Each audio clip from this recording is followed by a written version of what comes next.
Chapter 9:13. The dog-headed women floating in the water were like beautiful mermaids, while the iron hoop in the dog-headed man's hand was now a fishing hook. Every time the hook was thrown, the mermaids didn't dodge or evade. Instead, they rushed forward and took the initiative to drill into the hoop. Nam's cultivation was stronger than the others, so his speed was naturally not something others could match. In less than half a minute, he had already pulled 3 women up. However, he did not seem to be satisfied with this.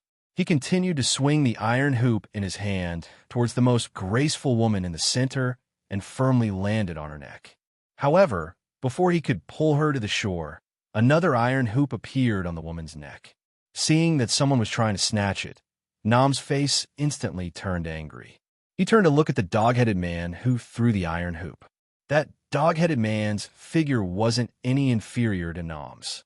Under the stimulation of lust, he didn't have the slightest intention of backing down. He also glared at Nam. During courtship, no race would easily back down. Nam's aura immediately surged, and his originally light blue pupils turned scarlet. His fangs also appeared in his mouth as he continuously barked at that person. Nam's barking was very loud and clear. Even though I was standing far away, my ears were still ringing. The dog-headed man who was fighting with him no longer had the aura from before. He lowered his head and didn't dare to fight with Nam anymore. At the same time, the woman who was being fought over in the water also took off the other iron hoop from her neck and threw it to the side. After the victor was decided, Nam withdrew his aura in satisfaction. He reached out his hand and pulled. Another woman was obtained. After a short 15 minutes, there weren't many women left in the pool. However, the surrounding people still didn't have any intention of stopping. At that moment, there were already 5 women standing next to Nam. He seemed to be planning to stop, but after he turned to look at me, he started to wander around the pool again. Not long after, the iron hoop in his hand moved again. He threw it forward and steadily landed on the neck of a woman, pulling her out of the water. Following his movements, the originally burning torch suddenly extinguished. Immediately after, the village chief's loud shout came through the smoke. Emperor Prior's bestowment time is over. Children, please stop. Perhaps it was because they were wary of the village chief's orders, or perhaps they were extremely pious to Emperor Prior, but many of the metal hoops they had just thrown out were forcibly pulled back mid-flight. All of the kobolds stopped their movements. Following the village chief's shout, the smoke that pervaded the surroundings also dissipated. There was a smile on the village chief's face as he walked around the crowd. When he arrived in front of the kobold man who was standing with 3 or 4 women, he would stop and look at him carefully before patting his shoulder with a gratified look in his eyes. When he walked in front of Nam, he found that there were 6 women standing beside him. He immediately laughed and said, "Good, good, good. You are indeed the pride of our green water village. Little Nam, you've received Emperor Prior's favor." Nam was originally grinning foolishly, but after hearing the village chief's words, he immediately put away the joy on his face. He knelt towards the north and shouted, "My beloved Emperor Prior, thank you for your generous reward." The village chief walked to the side of the pool with satisfaction, but the smile on his face had disappeared. He stared at the women in the pool that hadn't been pulled ashore and sighed deeply. "Children, it's unfortunate that you didn't receive the monster emperor's favor. You can't marry our strong and brave kobolds. According to the tribe's rules, you can only be sold to Rock City as slaves. However, you're still the children of Greenwater Village. I really can't bear to sell your bodies to outsiders to trample on." After hearing that, I suddenly recalled how the village chief had tried to persuade me. An ominous feeling rose in my heart. Luckily, the village chief didn't change the topic to me, but pointed at the kobolds on the shore. "Today, I'll make an exception. You must use your sincerity to move the strong kobolds on the shore. As long as someone throws the metal hoops of fate to you, you can also follow him home and continue to live in Greenwater Village." Just as he finished his sentence, the remaining kobold women in the pool frantically crawled towards the shore. Their eyes were filled with desire and urgency. I had heard from Nam that the monster race had a strict hierarchy. The kobolds had an extremely low status in the wolf race. According to the decree of the monster race's monster emperor, there would be a day every year that was designated as a slave day. It wasn't a day that was designated to free the slaves, but on this day, many of the inferior races would be sent to the nearby cities to be slaves. For the stability of the wolf race, other than this day, slaves could only be obtained through trade. Most of the slaves were boys and girls. As they had unlimited strength, they could be ordered around for a long period of time. They could even be used by their masters to vent their bestial desires. Once they were made into slaves, there would be a slave mark that could never be washed off on their faces. These marks were the symbol of the slave owner's wealth. Not only that, the slaves would never be able to return to their homeland. They would be exiled after they grew old until they died. This was the most terrifying thing for the inferior races, especially for the females. It was a nightmare. However, at the same time, it was something that was inevitable under the monster race's rules. In order to avoid becoming a slave, the kobold girl in the pool didn't care about anything else.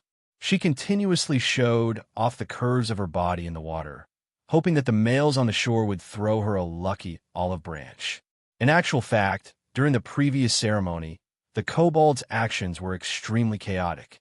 The females that were taken away might not be as outstanding as the ones that were left behind. However, the strange thing was that the kobolds that were previously trying to take away more females frowned. None of them waved the iron hoop in their hands. Many of them even turned around and ignored the females. After a few minutes, there was still no one who threw the iron hoop. The females in the pool also knew that it was impossible for them to escape the fate of becoming a slave. Their hands gradually stopped moving, and they started to sob softly while covering their faces. I frowned as I watched from the side. However, I could only act as a bystander and watch the development of the situation in silence. After confirming that no one was willing to accept, the village chief's face no longer had the tenderness from before. Instead, it was replaced with a stern expression that had never been seen before. He straightened his body and adjusted his tall hat before saying solemnly, "I'm sorry, children. The monster emperor didn't give you a final chance.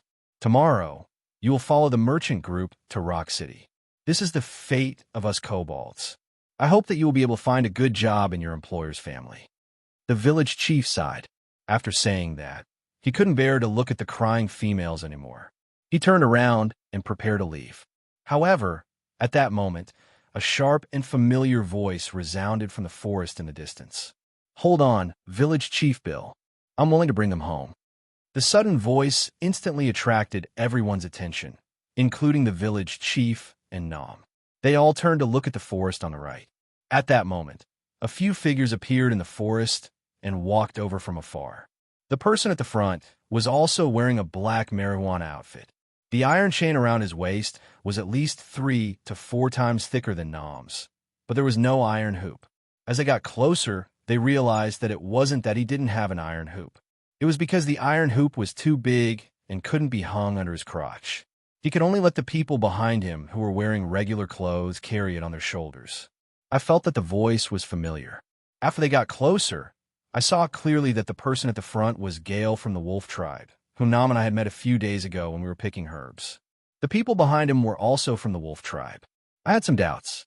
He wasn't a kobold, so why was he wearing a marijuana outfit? Could it be that the kobold's wife selection ceremony allowed outsiders to participate?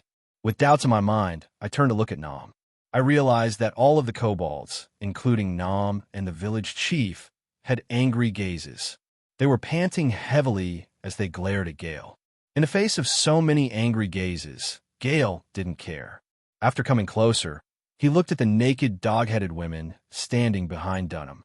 He suddenly sneered, "I've been watching from the forest for a long time, but you've only finished now. Dog-headed people are just dog-headed people. They can't do anything well." Chapter 9:14. Dunham didn't like Gale's malicious expression, so he snorted and turned his head away. Facing Dunham's attitude, Gale didn't care. Instead, he faced the village chief and said, "Long time no see, my village chief Bill.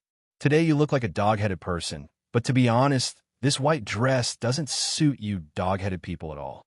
When I met Gale and the others in the jungle, Dunham told me that Gale had been taught a lesson by the village chief. Cowardice is the nature of dog-headed people, but the courage of the jackal race is no less than theirs. I don't know what Gale is relying on today.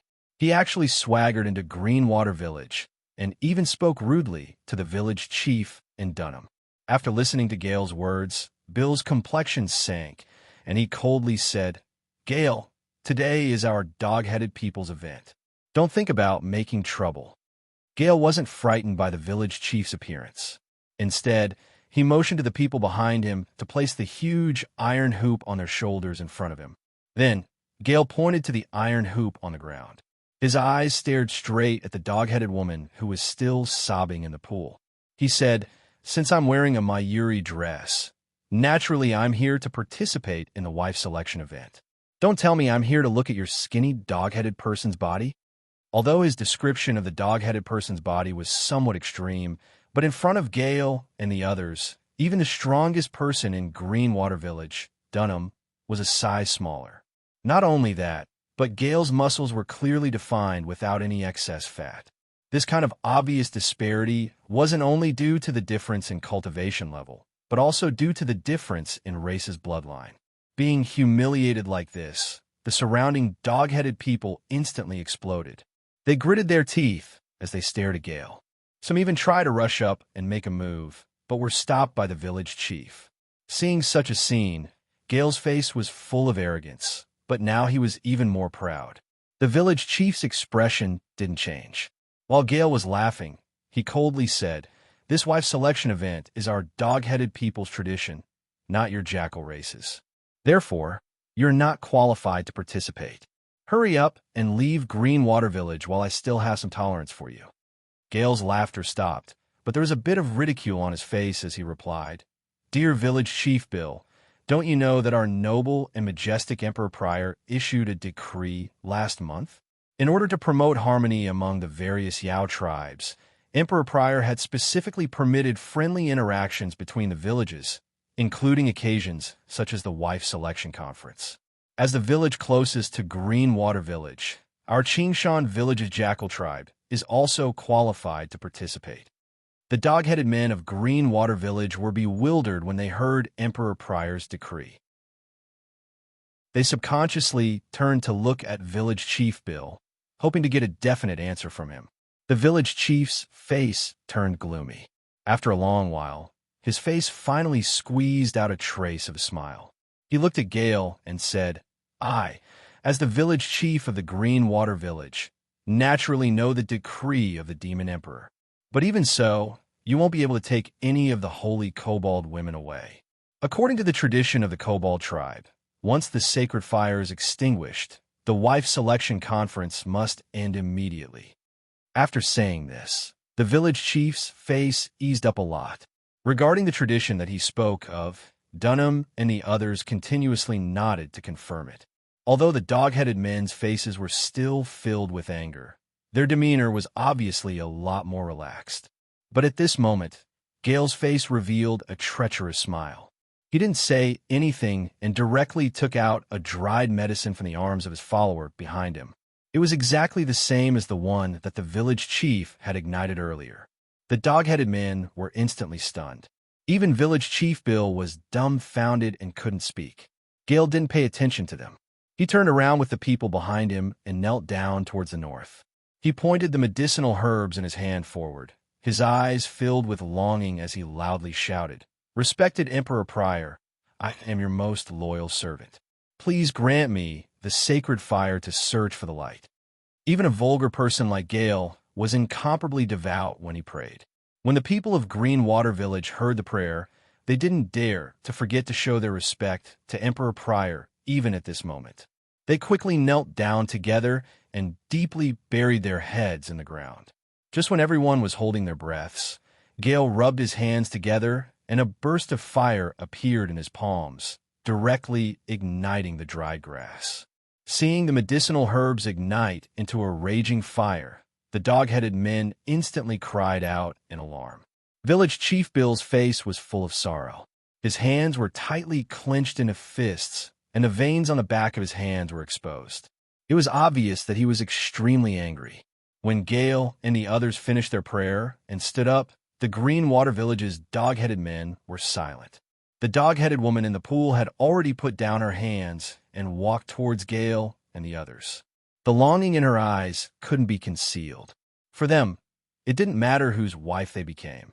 As long as they weren't sold to Rock City as slaves, any choice should be understood. As Gale leisurely inserted the torch into the corner of the pool, the people behind him also lifted the huge iron hoop and were about to throw it towards the dog-headed woman's neck. But at this moment, Village Chief Bill finally couldn't suppress the anger in his heart. A ball of demonic energy appeared in his hand, and the iron hoop was sent flying to the shore.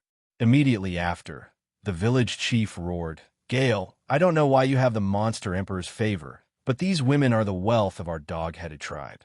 As the village chief of Greenwater Village, I will not allow outsiders to rob us of our wealth." It was obvious that Village Chief Bill had temporarily given up on his reverence for the Monster Emperor. Instead, he was talking to Gale about wealth. Hearing the village chief's words, the originally low morale of the dog-headed men suddenly became excited and let out a burst of barks in agreement. Gale didn't think that the village chief would dare to disobey the will of Emperor Prior. His face became gloomy as he coldly said, "Village Chief Bill, do you really want to disobey the decree of Emperor Prior?" Gale once again used the decree of the Monster Emperor to intimidate the crowd, but the effect wasn't obvious. The village chief's eyes only twitched a few times before he loudly replied, "The decree of the Monster Emperor is naturally effective, but we dog-headed men only welcome friends, not robbers. And you, Gale, are 100% robbers.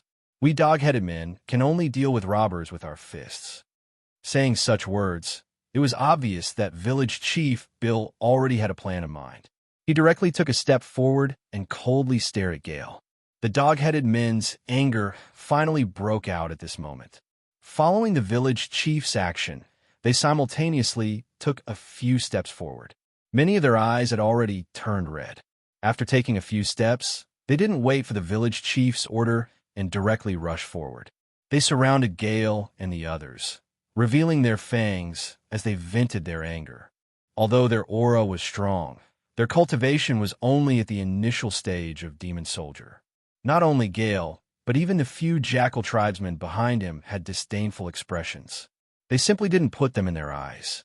At this time, Village Chief Bill opened his mouth to call back those people, but before he could speak, the jackal tribesmen took the initiative to attack. In an instant, the dog-headed men who surrounded them were sent flying more than 10 meters away. They fell on the ground in the distance, constantly struggling and couldn't get up for a long time. Seeing that their companions were injured, the remaining dog-headed men became more and more manic. They stared at the jackal tribesmen, ready to make a move. But at this time, Village Chief Bill stood up and berated them. Finally, they stopped their footsteps.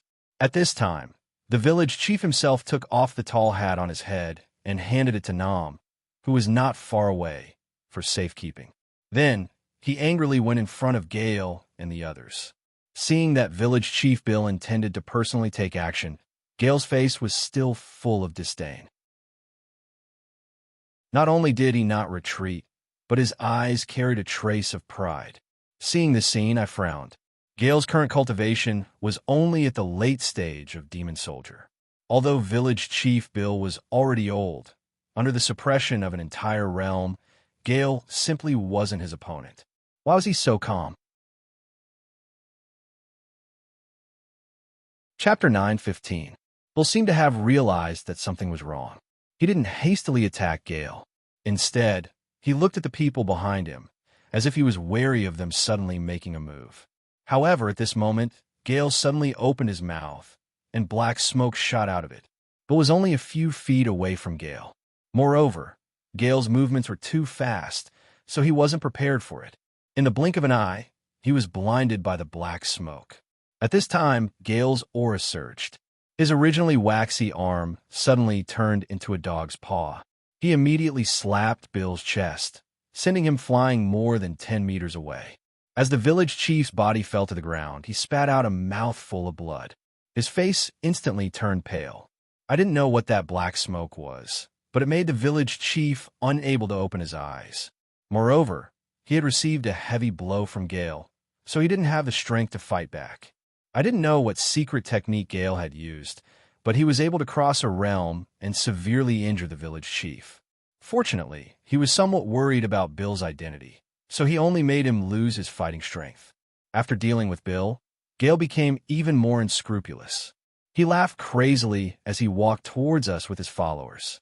The dog-headed people of Greenwater Village naturally knew how strong Bill was.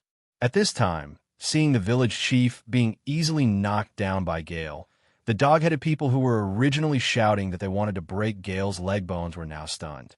They stood there motionlessly. When Gale walked towards them, they collectively showed fear. The dog-headed people were originally a timid race. Especially in front of such absolute power, they could only tuck their tails between their legs and bow their heads in silence. When Gale arrived in front of the crowd, his tail was raised to the sky. He arrogantly scolded the dog-headed people. The lower races are so lowly. I think your Greenwater Village should be removed from the village. However, before that, I will have to work hard to bring all the girls in your village back home. This will prove that dog-headed people once existed. The village chief's injury had taken away the courage of the dog-headed people. They lowered their heads and listened to Gale's humiliating words, but no one dared to make a sound. Only Nam's eyes were still filled with anger. He was constantly gasping for breath. The blood in his eyes became more intense, and the fangs in his mouth grew by half an inch. All the kobolds were silent. Dunham roared and threw the iron hoop in his hand towards Gale. The furious Nam was extremely fast and arrived in front of Gale in the blink of an eye. Naturally, Gale had already noticed him. His body slightly flashed and avoided Gale's attack. Instead, he calmly tidied up his clothes and sneered. "Genius Nam, what are you doing? Stand up for these trash." Seeing Gale constantly bullying his compatriots, Nam's face was extremely gloomy. He coldly replied, "Gale, don't go too far. Today is a festival for us kobolds, yet you brought people here to cause trouble. The village chief originally wanted to let you off, but you pushed your luck and even injured the village chief. In that case, I don't care about the rules anymore. I'm going to seek justice for our Greenwater Village." After saying that, Nam was about to attack again. But this time, before he could pounce in front of Gale, he was intercepted by the followers behind him. Gale's followers were all at the late stage of demon soldier cultivation. Naturally, Nam couldn't fight against so many people. Not long after, he was pressed to the ground by the crowd. Gale's face was full of contempt. "Genius Nam, with your cultivation, you're not even qualified to help me pick lice." Following his words, the people who were pressing down on Nam's arms fiercely slapped his chest. Nam couldn't get rid of these people's control and couldn't avoid the attack. After receiving such a heavy blow, blood spurted from his mouth and his eyes instantly blurred. However, those people didn't seem to intend to let Nam go. They raised their palms and were about to slap him again, but in the next second, they were stopped by Gale. I naturally didn't think that Gale had any mercy. Since he could injure the village chief, he probably wouldn't care about Nam's identity as a lowly commoner. I only saw Gale shake his head and move in front of Nam. "I heard that you intend to participate in the Sada Academy selection? What a joke. You dog-headed people are a useless race. You actually want to tarnish the most sacred Sada Academy in the wolf tribe. You really don't know the immensity of heaven and earth." After saying that, Gale lightly snorted and lifted his leg to fiercely kick Nam's body. This kick was powerful and heavy. Even under the control of the two jackal clansmen, Nam was kicked away and fell to the ground, unable to move. After getting rid of Nam, Gale waved his hand and pointed at the group of dog-headed men from Greenwater Village. With a sinister smile, he ordered his followers to break the leg bones of all the dog-headed men that were present today. As for the remaining women, they would be brought back to Qingshan Village. Once these words were spoken, the dog-headed people who originally didn't dare to make a sound immediately panicked. One by one, they threw away the iron chains in their hands and scattered in all directions. At this moment, the village chief who was lying on the ground suddenly roared, "Gale, let my children go. I'll agree to whatever you want."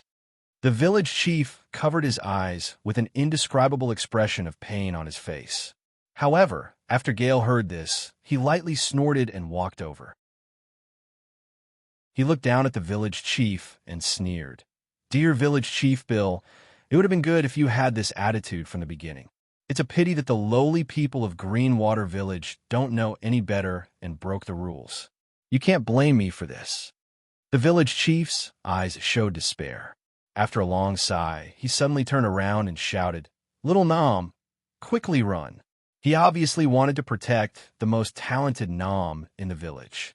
However, Nom was also severely injured. Not to mention running, he didn't even have the strength to stand up. After hearing the village chief's words, he struggled to raise his head to look at me. His mouth, that was dripping with blood, opened and closed. With a weak voice, he shouted at me, "Do OG, quickly run." After witnessing everything that had happened in front of me, I restrained myself from making a move.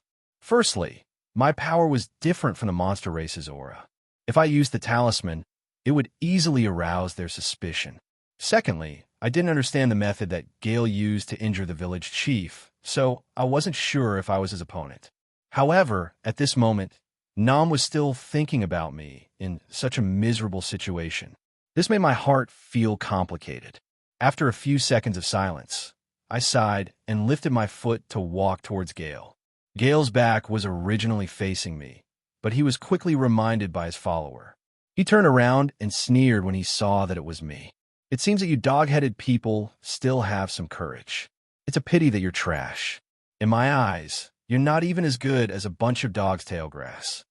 I naturally didn't pay attention to his words and took out a fierce yang talisman from my Xianglu bag. After infusing my qi into it, I hid it in my palm. While I walked in front of Gale, he extended his palm towards my face. I was already prepared and immediately turned to his side. The talisman followed my palm and landed on his back. In the next second, there was an explosive sound and Gale's body was instantly ignited with a raging fire. The Fierce Yang Talisman was the most commonly used talisman when my cultivation wasn't high. It was also the strongest talisman that I could use at this moment. The talisman's fire was incomparably strong and had the ability to expel evil spirits. In the raging fire, Gale instantly fell to the ground. He miserably howled as he constantly rolled on the ground. I didn't dare to be careless and took out a few more talismans in preparation for his counterattack. Although Gale's cultivation was only at the late stage of Monster Soldier, he shouldn't have the power to retaliate under my talismans. However, the method that he used to deal with Village Chief Bill was able to severely injure a late-stage monster spirit. I had to be vigilant. However, the strange thing was that Gale didn't make any move to counterattack. He just rolled on the ground and struggled for a long time before finally extinguishing the raging fire on his body. After the talisman's fire was extinguished, Gale seemed to be completely exhausted. He lay on the ground and panted heavily. He didn't get up for a long time. A ball of raging fire appeared out of nowhere, causing everyone to stop what they were doing and look over at the same time. Their eyes were filled with surprise, but they hid far away and didn't dare to approach. It was obvious that they were afraid of the raging fire. Even the few jackal clansmen that Gale brought were the same. At this moment, Nom, who had been lying on the ground without any movement, suddenly laughed wildly and loudly said, "Gale has done evil and angered the Monster Emperor. This is the Monster Emperor's holy fire." Chapter 9:16. After the Jackal tribe left, I quickly went to check on Nom's injuries. Luckily, he only suffered some internal injuries and his meridians weren't damaged. On the other side, the village chief had already recovered quite a bit. He stood up from the ground and looked at the tragic scene around him. He sighed and didn't say anything else. He just told everyone to go home and rest. After the other dog-headed men left, the village chief brought Nom and me back home. After returning, he didn't care about his injuries and examined Namu thoroughly. He also took out some medicine for Namu to consume before asking me to bring him back. Before he left, The village chief patted Nam's head and told him that the pill to increase his cultivation would be ready in 2 days. He told Nam to use these 2 days to recover from his injuries so that it wouldn't affect his absorption of the pill. Even though we had experienced so many things today, the village chief had obviously tossed all the honor and humiliation to one side as he waited for Nam to grow. When Nam and I returned home, we were surprised to see 6 identical jars of mud at the entrance. I didn't know what they were for, but after Nam saw them, a smile flashed across his originally painful face. He seemed to be very proud of himself. Just as I wanted to ask, the courtyard door was suddenly pushed open. Grandmother stretched her body out, and behind her were 6 well-dressed, dog-headed women. I was stunned for a moment before I reacted. They should be the women that Nam had tricked. When Nam and I went to the village chief's house, they had found their way here. Seeing that Nam was injured, Grandmother couldn't help but ask about it. However, after knowing that it was the dog-headed man, she only sighed and didn't say anything. After dinner, after a tiring day, we went to sleep early. Since there were 6 women in the house, Nam and I had to squeeze into one bed. After Nam fell asleep, I sat cross-legged and prepared to meditate for a while. Using the talisman today had consumed quite a bit of my energy. I had originally planned to cultivate and replenish the energy in my body. However, due to the thin spiritual power in the monster region, I hadn't replenished my energy even after cultivating for a long time. While I was annoyed, I suddenly had an idea. The spiritual power in the monster region was thin, but the ancient savage energy was abundant. I had the Monster Emperor's bloodline, so it shouldn't be a problem for me to cultivate monster energy. With that in mind, I tried to breathe in the savage, desolate, ancient aura. After a while, the 2 acupuncture points in my body that had recovered emitted monstrous energy. I was overjoyed and continued to cultivate. After 15 minutes, due to the abnormally abundant, ancient, desolate energy, the demonic energy in the 2 acupoints had surged to the extreme. Without my control, the demonic energy directly charged towards the other acupoints that hadn't recovered yet. Just now, after testing that I could indeed absorb the monstrous aura, I also thought of using the surging monstrous aura to sort out my broken meridians. However, I still had some misgivings in my heart. After all, my understanding of monstrous aura wasn't enough. If I made any careless mistakes, it was highly possible that I would suffer even more injuries. However, the monster energy automatically attacked the other acupuncture points, and I couldn't stop it. I could only wait anxiously for the result. Soon, the monstrous energy reached my acupuncture points that hadn't recovered yet. I felt a surge of energy coming from my acupuncture points. My heart thumped. In essence, the recovery of acupoints was a healing process. It should produce a cool and comfortable feeling. Now, the acupoints felt like they were on fire. It was very likely that the acupoints were injured again. Just as I was about to forcefully stop the monstrous aura from entering my body suddenly shivered. I found that my acupuncture points were automatically absorbing the surrounding ancient desolate energy. I was stunned. Being able to absorb and cultivate meant that the acupoints had recovered.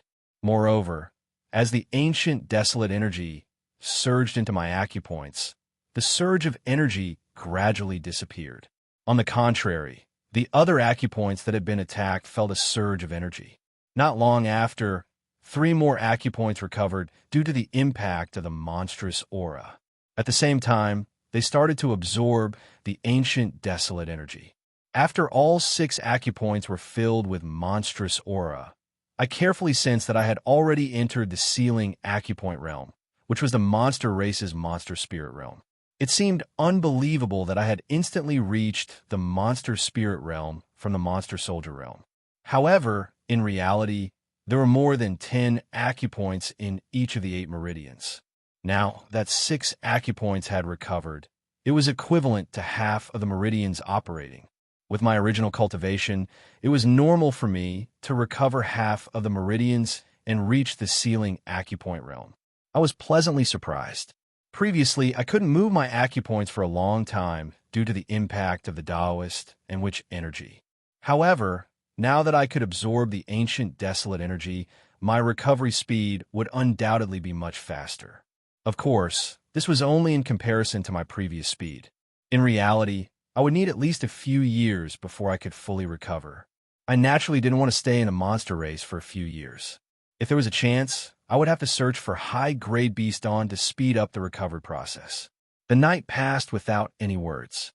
When Nam woke up on the second day, his body had recovered quite a bit. His spirit was also much stronger than the previous day. It seemed that the medicine that the village chief gave him had taken effect. After I woke up, Nam told me about yesterday's events. He asked me, "Duog, did you think that yesterday's events were strange?" I shook my head. "How was it strange?" Nam continued. "A few days ago, when we met the green arrow snake while gathering herbs, there was a sudden lightning bolt that struck it to death. Today, Gale was attacked by the holy flame, and the same thing happened.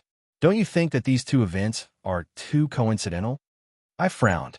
Many people saw me using the Scorching Sun talisman yesterday, but my actions and identity were concealed, so it shouldn't have raised any suspicions. However, I'd already used the lightning talisman in front of Nam previously. Combining the two events, it was normal for Nam to be suspicious. Of course, I wouldn't explain anything to him. I only frowned and thought about how to cover up this matter. Who knew that before I could say anything, Nam suddenly became emotional and pulled my hand. The village chief said that the monster emperor is everywhere and has been watching over every single one of the monster race. I didn't believe it in the past, but now I really believe it. The heavenly lightning and holy flame must have been purposely released by the monster emperor for me. His emotional expression made me laugh in my heart. However, this was also good as it allowed him to firmly believe in the existence of the monster emperor, which would clear my suspicions. After Nam prayed and thanked the monster emperor, he said to me emotionally, "The monster emperor is so concerned about me. He definitely wants to guide me to lead the dog head race from the lowly race to the noble race. When that time comes, we won't be bullied by the dog head race like Gale anymore." Upon saying that, he clasped his hands together and prayed again. "Great and respectable monster emperor, please bless me to get into Sada Academy and bless me to lead the doghead race to become the nobles of the monster domain. For this, I'm willing to sacrifice everything, including my soul." After he finished praying, I asked him curiously, "Didn't you say that the monster race's bloodline is divided into the noble and the lowly? Could it be that after you become stronger, you can change the bloodline of the doghead race?" Nam shook his head. "The bloodline is bestowed by the monster emperor, but whether it's noble or lowly, we have to fight for it. Just like the doghead race, they're the cousins of the doghead race. Even though they're stronger than us, their status is the same. After Gale's sister got into Sada Academy, the doghead race's status jumped above us." I was shocked. Just getting into an academy could actually increase the status of the entire race. It seemed that the monster race's emphasis on education and talents wasn't any worse than the human race. After ending our conversation, Nam and I walked out of the house. At this moment, my grandmother was leisurely lying on a rattan chair and looked at the busy women in the courtyard with a gratified expression. She muttered softly, "Our Nam is really fortunate to be favored by the monster emperor. I wonder how many fat boys he's going to give birth to." Grandmother's words made Nam smile. His legs weren't very nimble at this moment, but he walked out of the courtyard and looked at the neatly arranged earthen jars and giggled. When I returned yesterday, I was already curious about these earthen jars, but I didn't have the chance to ask. Now that I saw Nam's current expression, I couldn't help but ask. Nam smiled and told me, "This is the tradition of us doghead race. During the wife selection ceremony, we can place a few earthen jars at the door of our house. The more earthen jars there are, the stronger the man in the house is, and the more women he can conquer." As he said that, Nam's face was filled with pride. I smiled and shook my head. The monster race's culture was completely different from the human race. The human race was reserved, while the monster race was much more unrestrained. Maybe it was due to the stimulation from the jackal race, but for the next 2 days, Nam didn't go anywhere. He didn't even touch the 6 women that he had captured. He just continuously cultivated and recovered.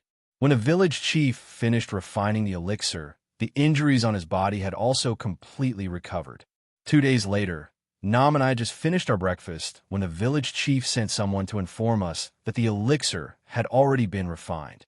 After hearing the news, Nam instantly jumped up from the ground and happily barked a few times. I was rather curious about the monster race's elixir and also wanted to directly feel the power of the beast pill. Thus, under Nam's urging, I followed him to the village chief's house. After entering the house, I noticed that the fire in the village chief's house had already been extinguished.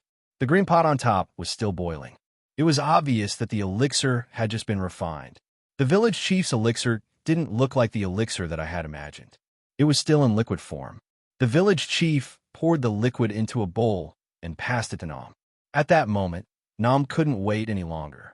After receiving the bowl, he didn't mind that it was hot and raised his head to drink it. After drinking it, he still felt like he hadn't had enough.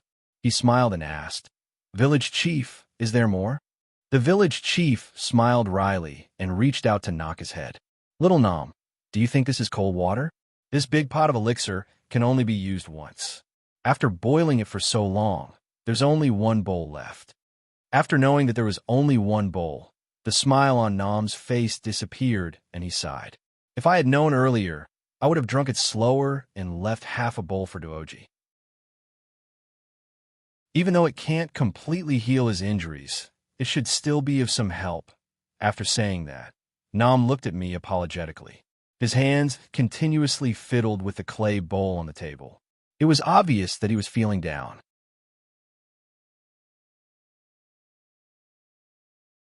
Chapter 9:17. We stayed in the village chief's house until late at night, but there was still no reaction from Nam's body. It was the village chief's first time refining this kind of elixir, so he wasn't sure when it would take effect. Late at night, Nam wanted to go back, but the village chief insisted that he stay. He said that he wanted to see the effects of the elixir with his own eyes. Thus, Nam and I stayed in the village chief's house. After midnight, Nam suddenly screamed. The village elder and I were startled awake. When we got up, we saw that Nam was sitting on the ground. He was naked, and steam was rising from his body. His eyes were bloodshot. I was a little worried, but the village chief happily stroked his beard. This is the effect of the elixir. From his appearance, it seemed that everything was under his control. This situation lasted for several hours. During this time, the village chief was worried that Nam would get dehydrated, so he asked me to pour a bucket of water on his body every hour. After I did it, nothing unexpected happened. Only when the sun rose did the dehydration on Nam's body dissipate. He fell to the ground and fell asleep again. The village chief walked over and checked his body. After confirming that he was fine, he told me, although Nam didn't advance to the monster spirit realm, he's already at the peak of the monster soldier realm. Next, he just needs to stabilize his realm, and he should be able to reach the monster spirit realm. After sleeping for half a day, Nam woke up in a daze. After knowing that his cultivation had advanced, he became happy. However, he had the same goal as the village chief, so he wasn't too courteous. He just promised that he would work hard to pass the Sade Academy's exam. Nam's promise wasn't just for show. In the following period of time, he seemed to have forgotten about the 6 women. He wholeheartedly focused on his cultivation, cultivating hard every day. Seeing that he was working hard, I also started to cultivate hard. Ever since I had tried to absorb the wild, ancient energy, I had found a way to gradually recover my cultivation.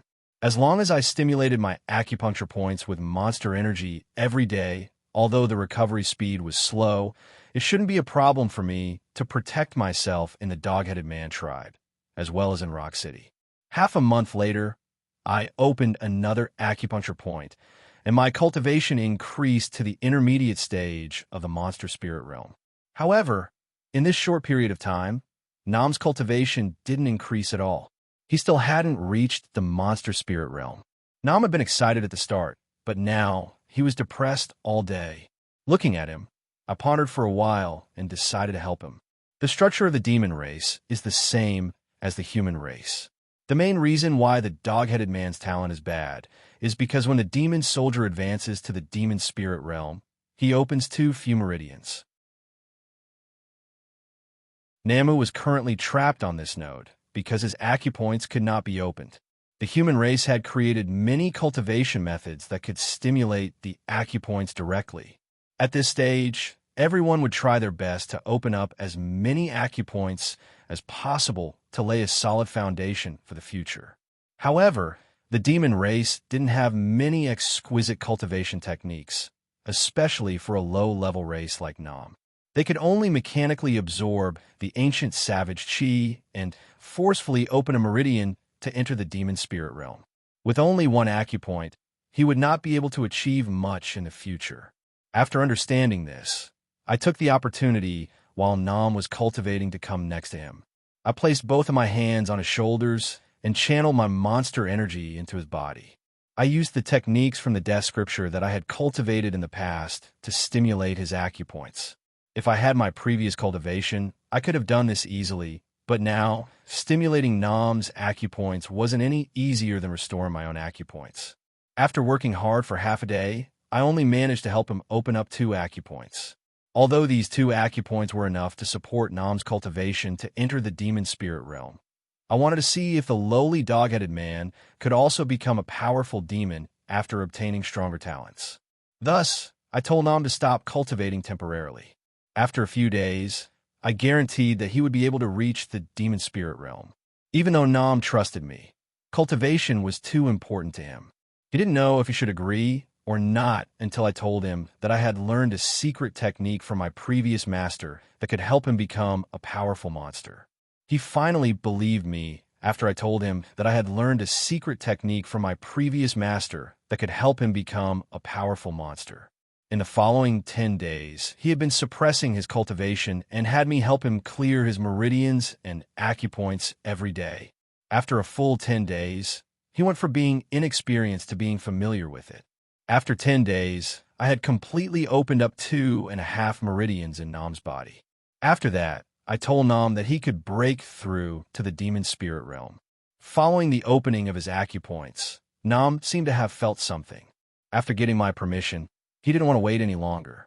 He sat down cross-legged and closed his eyes to enter a state of cultivation. However, after just 2 minutes, Nam opened his eyes again and asked me in disbelief, "Duog, have I already reached the monster realm?" I smiled. This fellow probably didn't dare to confirm that he had successfully advanced so quickly, so he asked me out of the blue. Actually, after his acupoints were fully opened, Nam only needed to circulate his monster energy through all of his acupoints, and he would automatically reach the demon spirit realm. This was also the main reason why I told him not to cultivate for the past few days. Nam was stunned for a few minutes before he finally came back to his senses. A huge smile bloomed on his face as he hugged me in celebration. The next morning, he left early. By the time he returned, everyone in the village had heard the news. The happiest person was naturally the village chief, followed by Nam's grandmother and the 6 women. That night, I slept in separate rooms with Nam. Nam had finally completed his mission of carrying on the bloodline of the dog-headed people. Not long after, it was the day to head to Rock City. I had already decided to head to That Academy to search for the Beast Core, so I would head out together with Nam. Early that morning, Nam stood at my door with a huge cloth bag on his back. Through the gaps of the cloth bag, I could faintly see the dried meat inside. Nam's face was filled with excitement as he urged me to hurry up. When he saw that my hands were empty, he lowered his head and pondered for a while before saying to me, "Duog, it will take 5 to 6 days to travel from Greenwater Village to Rock City. There will be ferocious beasts along the way, so you should bring some self-defense weapons." As he said that, he took out a long bone from the cloth bag. It was similar to the drumstick that was used to beat the drum during the wife selection ceremony. Seeing that I was looking at the beast bone, Nam proudly introduced it to me. "This is the primer beast leg bone that the village chief gave me. When the village chief went out to study, he used it to chase away countless ferocious beasts. The village chief said that he had specially soaked it in medicinal water for many years.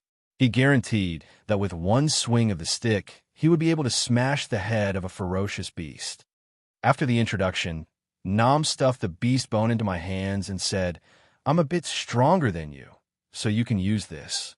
He naturally had good intentions, but I still shook my head and rejected him. This thing wasn't a magic tool, nor did it have any other special properties. It was just a bit harder, but it wouldn't be of much use to me. It was obvious that Nam really liked this thing, so I didn't want to steal it from him. Seeing that I still wasn't willing to accept it, Nam finally gave up on trying to persuade me. At the same time, he promised me that he would protect me on the way. I grinned and nodded in agreement. After we left, the courtyard was already filled with people. They were all villagers of Greenwater Village. They were carrying large and small bamboo baskets with all kinds of food in them, dazzling me. The one leading them was the village chief, Bill. When he saw us come out, he quickly walked forward and took out 2 cloth bags from his chest and handed them to Nam. "I just finished preparing these things today. Luckily, I made it in time." Nam wanted to open the cloth bag to see what was inside, but the village chief stuffed it into Nam's chest and explained there are some elixirs inside.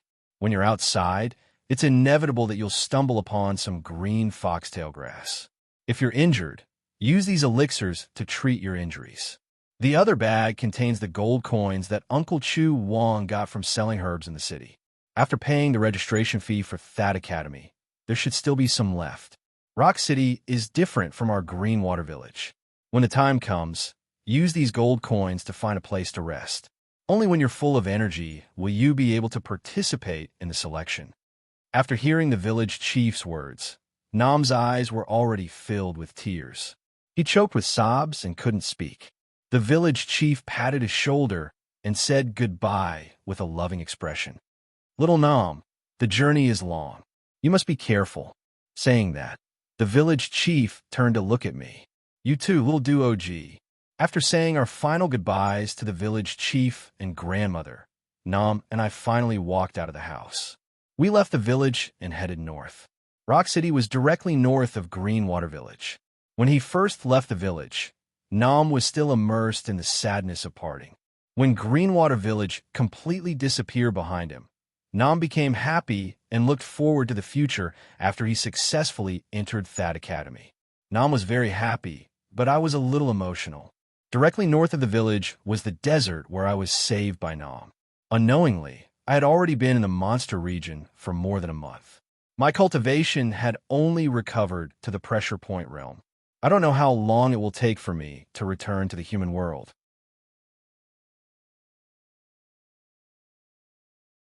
Chapter 9:18. After walking through the dry desert for a day, even someone as strong as Nam was exhausted and constantly complained. If I knew this would happen, I would have ridden the Caspi beast. I'm about to die from exhaustion. We've walked for so long, and we still haven't seen the cross forest. I don't know how much further we have to go. The Caspi beast that Nam mentioned was the beast he was riding on when I first met him. Before we left, I suggested that we bring it along as it would save us a lot of energy. However, the village chief said that the Caspi beast had a huge appetite and we didn't have much rations on us. Moreover, there were many ferocious beasts along the way. The smell of the Caspi beast was too strong, and we might become the target of the ferocious beasts. As for the cross forest that he mentioned, it was the destination that the village chief had planned for us for the day. According to the plan, we had to reach the outskirts of the cross forest before stopping to rest. Under Nam's continuous complaints, we walked for a few more hours. Only when the sky darkened did we finally cross the desert and reach the edge of the cross forest. Seeing the forest shrouded by the dusky sky, Nam instantly became spirited and excitedly said, "After walking for so long, I've almost finished all the water I brought. The cross forest is so big, there must be many delicious wild fruits inside. Just thinking about it makes me drool." As he said that, he was about to rush into the forest, but I quickly stopped him. Before we came, the village chief had told us that there were ferocious beasts running amok in the cross forest. It was said that there were even monster generals, so we couldn't enter at night. After my reminder, Nam didn't seem to care and said, "This is only the edge of the forest. Even if there are ferocious beasts, their cultivation level won't be that high. What are you afraid of?" Even though he said that, his footsteps finally stopped, and he didn't bring up the matter of picking wild fruits anymore. That night, we camped next to the forest to rest. After a night's sleep to replenish our energy, we had to enter the cross forest the next day.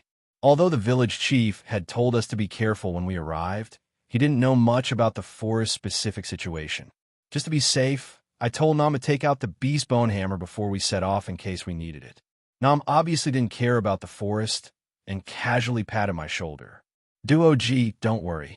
Even if we meet a ferocious beast, I can protect you. After he finished speaking, he carried the beast bone hammer and swaggered into the cross forest. As soon as they entered the forest, the surroundings became much cooler. It must be because there was no sunlight here all year round. The weeds in the forest almost reached up to a person's waist. There were only a few narrow paths for people to pass through. The deeper we went, the darker the surroundings became. My vision was greatly obstructed, and I had to slow down. Besides having to be vigilant against ferocious beasts, the venomous insects in the dense forest couldn't be ignored. Especially in a place like this where the ancient savage chi was dense, it was even easier for unusual creatures to breed. Nam walked in front, using the long bone in his hand to chop the surrounding weeds, try to open up a path. After walking for around an hour, we didn't find anything strange. Only then did we relax. During the journey, my remaining spiritual sense had been spread out to investigate the surrounding situation. Up until now, I hadn't found any traces of ferocious beasts. Instead, I saw 2 fist-sized fruits hanging on a short tree that wasn't even 3 meters tall, about 10 meters to our left. They looked bright red and extremely alluring. The reason why I noticed these 2 wild fruits wasn't because I was a glutton like Nam, but because I had read an ancient book of the witch race in the Medicine King Valley. There is a type of strange fruit called the spiritual Dan fruit, which was extremely similar to the red fruit in front of me. I stopped in my tracks and carefully examined it for a moment before confirming that it was the spiritual Dan fruit. In the witch race's ancient book, the spiritual Dan fruit was an extremely rare item in ancient times. It contained a large amount of spiritual energy. Consuming it could increase the strength of one's meridians, open up one's acupoints, and increase one's innate talent. Seeing such a good item, there was naturally no reason not to take it. Thus, I hastily stopped Nam in front of me and pointed at the short tree for him to take a look. Seeing the 2 large red fruits, Nam's eyes instantly lit up. Without needing me to say anything, he walked over in a few steps and climbed up the tree to pluck the fruits.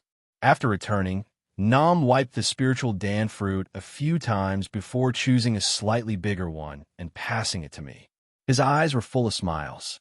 This wild fruit is really big. Just looking at it makes me salivate. As he said that, he swallowed the fruit in his hand. After a few bites, he was still unsatisfied. I ate it too quickly. I haven't tasted anything yet. I found it funny and passed the spiritual Dan fruit in my hand to him. You should eat this too. I don't like these wild fruits. Although this spiritual Dan fruit was rare, it didn't have much use for me. Nam obviously had the same intention. He chuckled and awkwardly scratched his head. However, his hands didn't slow down as he received the spiritual Dan fruit from my hand. After taking a few bites, he swallowed it. This time, he intentionally tasted it. However, after eating it, his face was filled with doubt. He frowned and said, "Could it be that the fruit isn't ripe yet? Why doesn't it have any taste?" The spiritual Dan fruit was formed from the accumulation of spiritual energy. In the cross forest, the energy stored in it was basically ancient energy.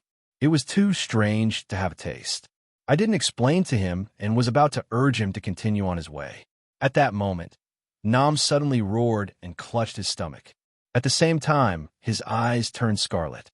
It was my first time seeing the spiritual Dan fruit, so I naturally didn't know what would happen after consuming it. However, looking at Nam's current appearance, it was most likely that the ancient energy in the spiritual Dan fruit had stimulated the bestial nature in his bloodline. As he roared, Nam laid on the ground. He clenched his fists tightly and continuously hammered the ground. A moment later, he tore his clothes into pieces with both hands, revealing his muscular body. A few seconds later, he stood in front of me, completely naked. He stared at me like a beast staring at its prey. It was obvious that Nam had lost his mind.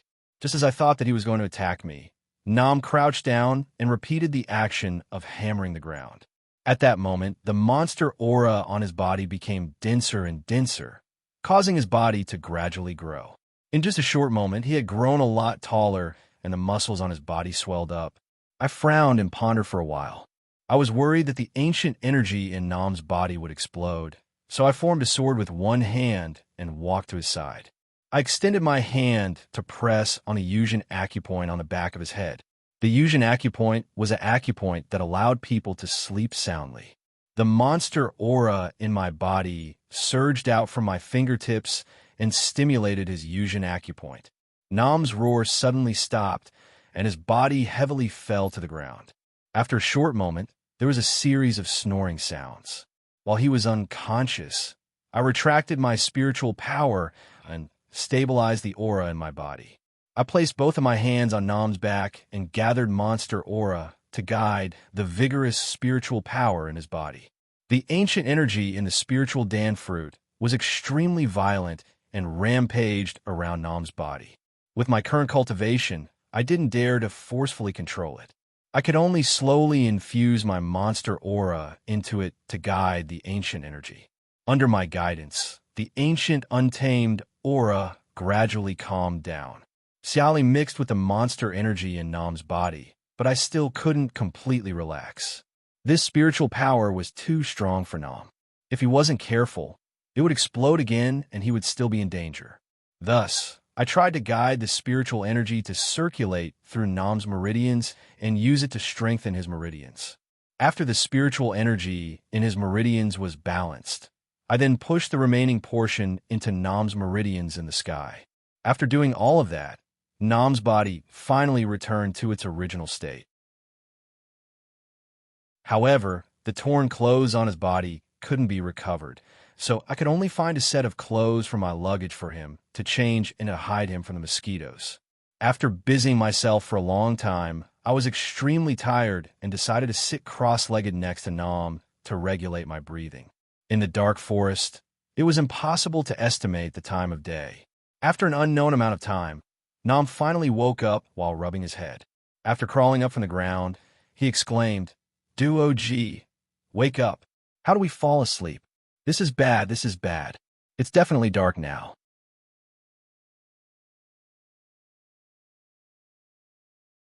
Chapter 919. Before we left, the village chief had told us many times that we couldn't spend the night in the cross forest. Regarding the village chief's warning, Nam kept it in mind. He picked up the luggage from the ground with one hand and pulled me with the other as we hurried forward.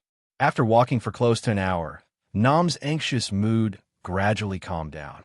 He looked around and awkwardly scratched his head before asking me, "There's no sunlight here, so it feels like it's already evening. But in reality, we didn't waste too much time, right, Duo G?" I roughly estimated that from the time Nam ate the elixir fruit to the time I helped him sort out his meridians, it had only been less than an hour. Including the time I slept, it was only around 2 hours, so it wasn't evening yet. However, I wanted to scare Nam, so I said, "That's hard to say. For what I can see, it's not even evening yet. We should hurry up and continue on our journey. Who knows, there might already be some beasts eyeing us." I was just casually saying that, but I didn't expect that the moment I said that, there would suddenly be a rustling sound coming from behind us. The sound came from afar, and it was obvious that it was coming towards us. The surroundings were extremely quiet, and the sound was very sudden. It scared Nam so much that he quickly grabbed the beast bone hammer in his hand. At that moment, I had already spread out my spiritual sense and quickly found a long snake that was quickly slithering towards us. It was similar to the green arrow snake that we met in the forest outside of Greenwater Village, but its body was much larger than the previous one. In less than a few seconds, the scaled insect raised its head and stood not far behind us. Previously, I had only sensed it with my spiritual sense, so I didn't feel that it was that terrifying. However, after seeing its true body, even I couldn't help but be shocked. This snake's cultivation was only at the intermediate stage of the monster spirit realm, but it was extremely large. When it stood up, it was at least 6 meters tall. Its body was covered in fiery red scales, and its pupils were green. It looked exceptionally peculiar. After seeing its appearance, Nam couldn't help but exclaim, "It's actually an undead spirit snake." It was obvious that Nam recognized this snake. Just from its name, it was obvious that it wasn't a good creature. I turned to look at Nam. He was currently staring at the giant snake that was sticking out its tongue. He continued to explain to me, "This type of undead snake is very strong, and it can spit out poisonous gas. Once you are hit by its poisonous gas, you will instantly be paralyzed. You will be unable to do anything but watch helplessly as you are swallowed." After listening to Nam's explanation, I furrowed my brows. The undead serpent's enormous body already took a lot of effort to deal with. I didn't expect it to be an even greater threat. I didn't dare to be careless and whispered to Nam not to panic. As long as we split up, he would only care about his head and not his tail, and we would be able to kill him. These words seemed to have given Nam a lot of confidence. He immediately let out a low roar and moved behind the undead snake with the beast bone in hand. Seeing Nam start to move, I didn't dare to delay and quickly moved my feet.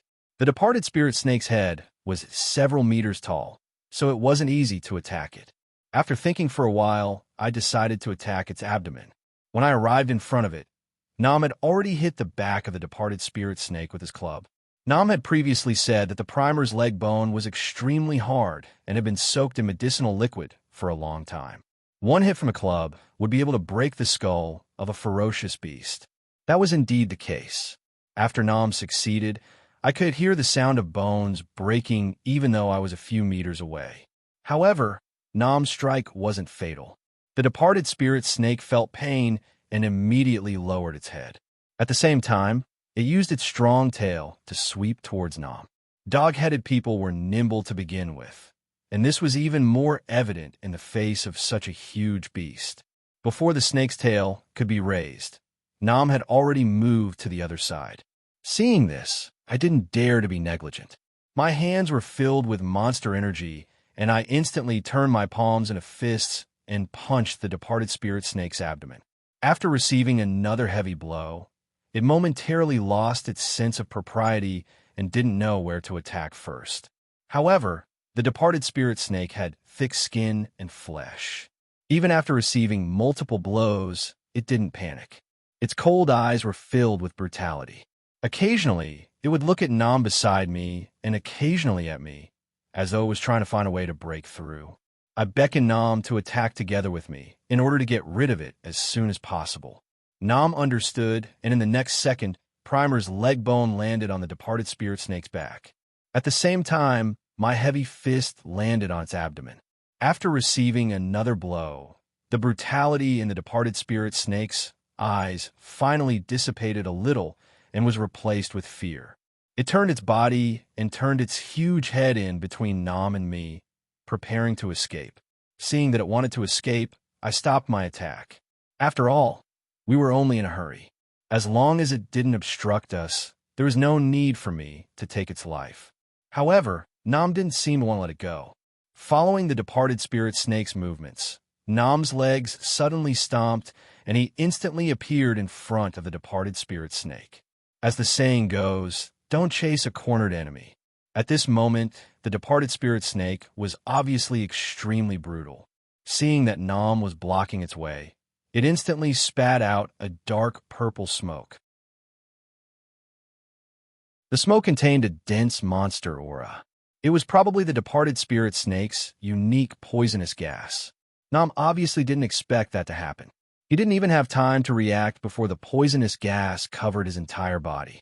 In an instant, Primer's leg bone slipped from his hand and fell to the ground, giving off a crisp sound. At the same time, Nam's strong body swayed a few times before collapsing. Seeing Nam collapse, the rage in my heart rose. The monster aura in my body surged as I hastily rushed over. However, before I arrived, the departed spirit snake lowered its head and bit Nam. It twisted its body and escaped again. When I arrived, there was only the snake's tail left in front of me. I reacted quickly and grabbed it. I want to keep it here, but snakes and insects had smooth, oily skin. Moreover, the undead spirit snake was very strong. It didn't wait for me to grab it. It wriggled a few times, and its tail escaped from my hand, fleeing far away. The departed spirit snake's speed was extremely fast. When I was slightly stunned, it was already more than 10 meters away. By the time I took a few steps forward, the departed spirit snake had already disappeared without a trace. I frowned and started to ponder. The departed spirit snake's cultivation was only at the intermediate stage of the monster spirit realm. Even if it could increase its speed for a short period of time, it wouldn't be able to maintain it for a long period of time. Moreover, it had been severely injured by Nam and me, so it definitely wouldn't be able to escape far. After analyzing it, the anxiety in my heart eased. Previously, when we entered the Cross Forest, I had left an imprint on Nam's body. Very quickly, I felt the imprint's location. After taking a deep breath, I immediately chased after it. The ancient aura in the Cross Forest was extremely dense and could isolate the monster aura. However, because of that, the imprint was extremely clear. I didn't need to carefully sense it, as it was like a huge lighthouse that guided me in the right direction. After a few minutes, the movement of the imprint slowed down. After 15 minutes, it completely stopped. It was most likely that the departed spirit snake had already returned to its nest. I didn't dare to give it time to devour Nam, so I immediately sped up and quickly chased after it. I arrived at a tree that was wide enough for 10 people to surround it. The imprint stopped in the huge tree. I raised my head and saw that there was a hole that was a few meters wide that was less than 2 meters above the tree trunk. Without a doubt, this should be the departed spirit snake's nest. I climbed up the tree hole in a few steps and peeked inside. It was pitch black inside, and I couldn't see anything clearly. After pondering for a while, I took out a fierce sun talisman from my Xianglu bag and activated it with my remaining spirit chi before throwing it into the tree hole. With the help of the fierce sun talisman's light, I could finally see the scene inside the tree hole. The space inside the tree hole was extremely spacious. I didn't see the departed spirit snake on the ground, but I saw a male and a female half-beast man lying on the ground. The male had a robust body and a spirit chi imprint on his body. It was Nam. As for the female, she had long ears and looked like a rabbit. She was probably the food that the departed spirit snake had brought here. The light from the fierce sun talisman was limited. Although I hadn't found the departed spirit snake yet, I didn't know if Nam was dead or alive. I didn't dare to delay and immediately jumped down from the hole to the snake's nest. As soon as I steadied myself, I heard a hissing sound in front of me. I threw out another burning sun talisman to illuminate another direction. Only then did I see the spirit snake coiled around a dozen meters in front of me. It was glaring at me with a sinister expression. There was another man lying beside it. This man's body was coiled with many young snakes of different sizes. These young snakes looked similar to the departed spirit snake, so they were most likely its offspring.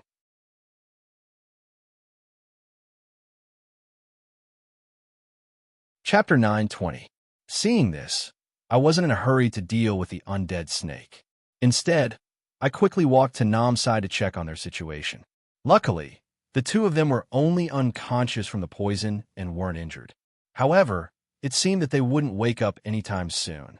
Immediately after, I stood up and walked towards the undead snake. Seeing the greed in its eyes, I decided to teach it a lesson. However, I didn't expect the beast to be so cunning. It actually brought Nam here and intended to use him as its food. No matter what, I couldn't let it live any longer. Seeing me approach, the undead snake's expression became even more furious. It lowered its head to look at the little snakes that were eating at its side. It let out hissing sounds, probably urging them to run for their lives. When the little snakes heard that sound, they lifted their sharp heads and looked at me. There wasn't a trace of fear in their eyes.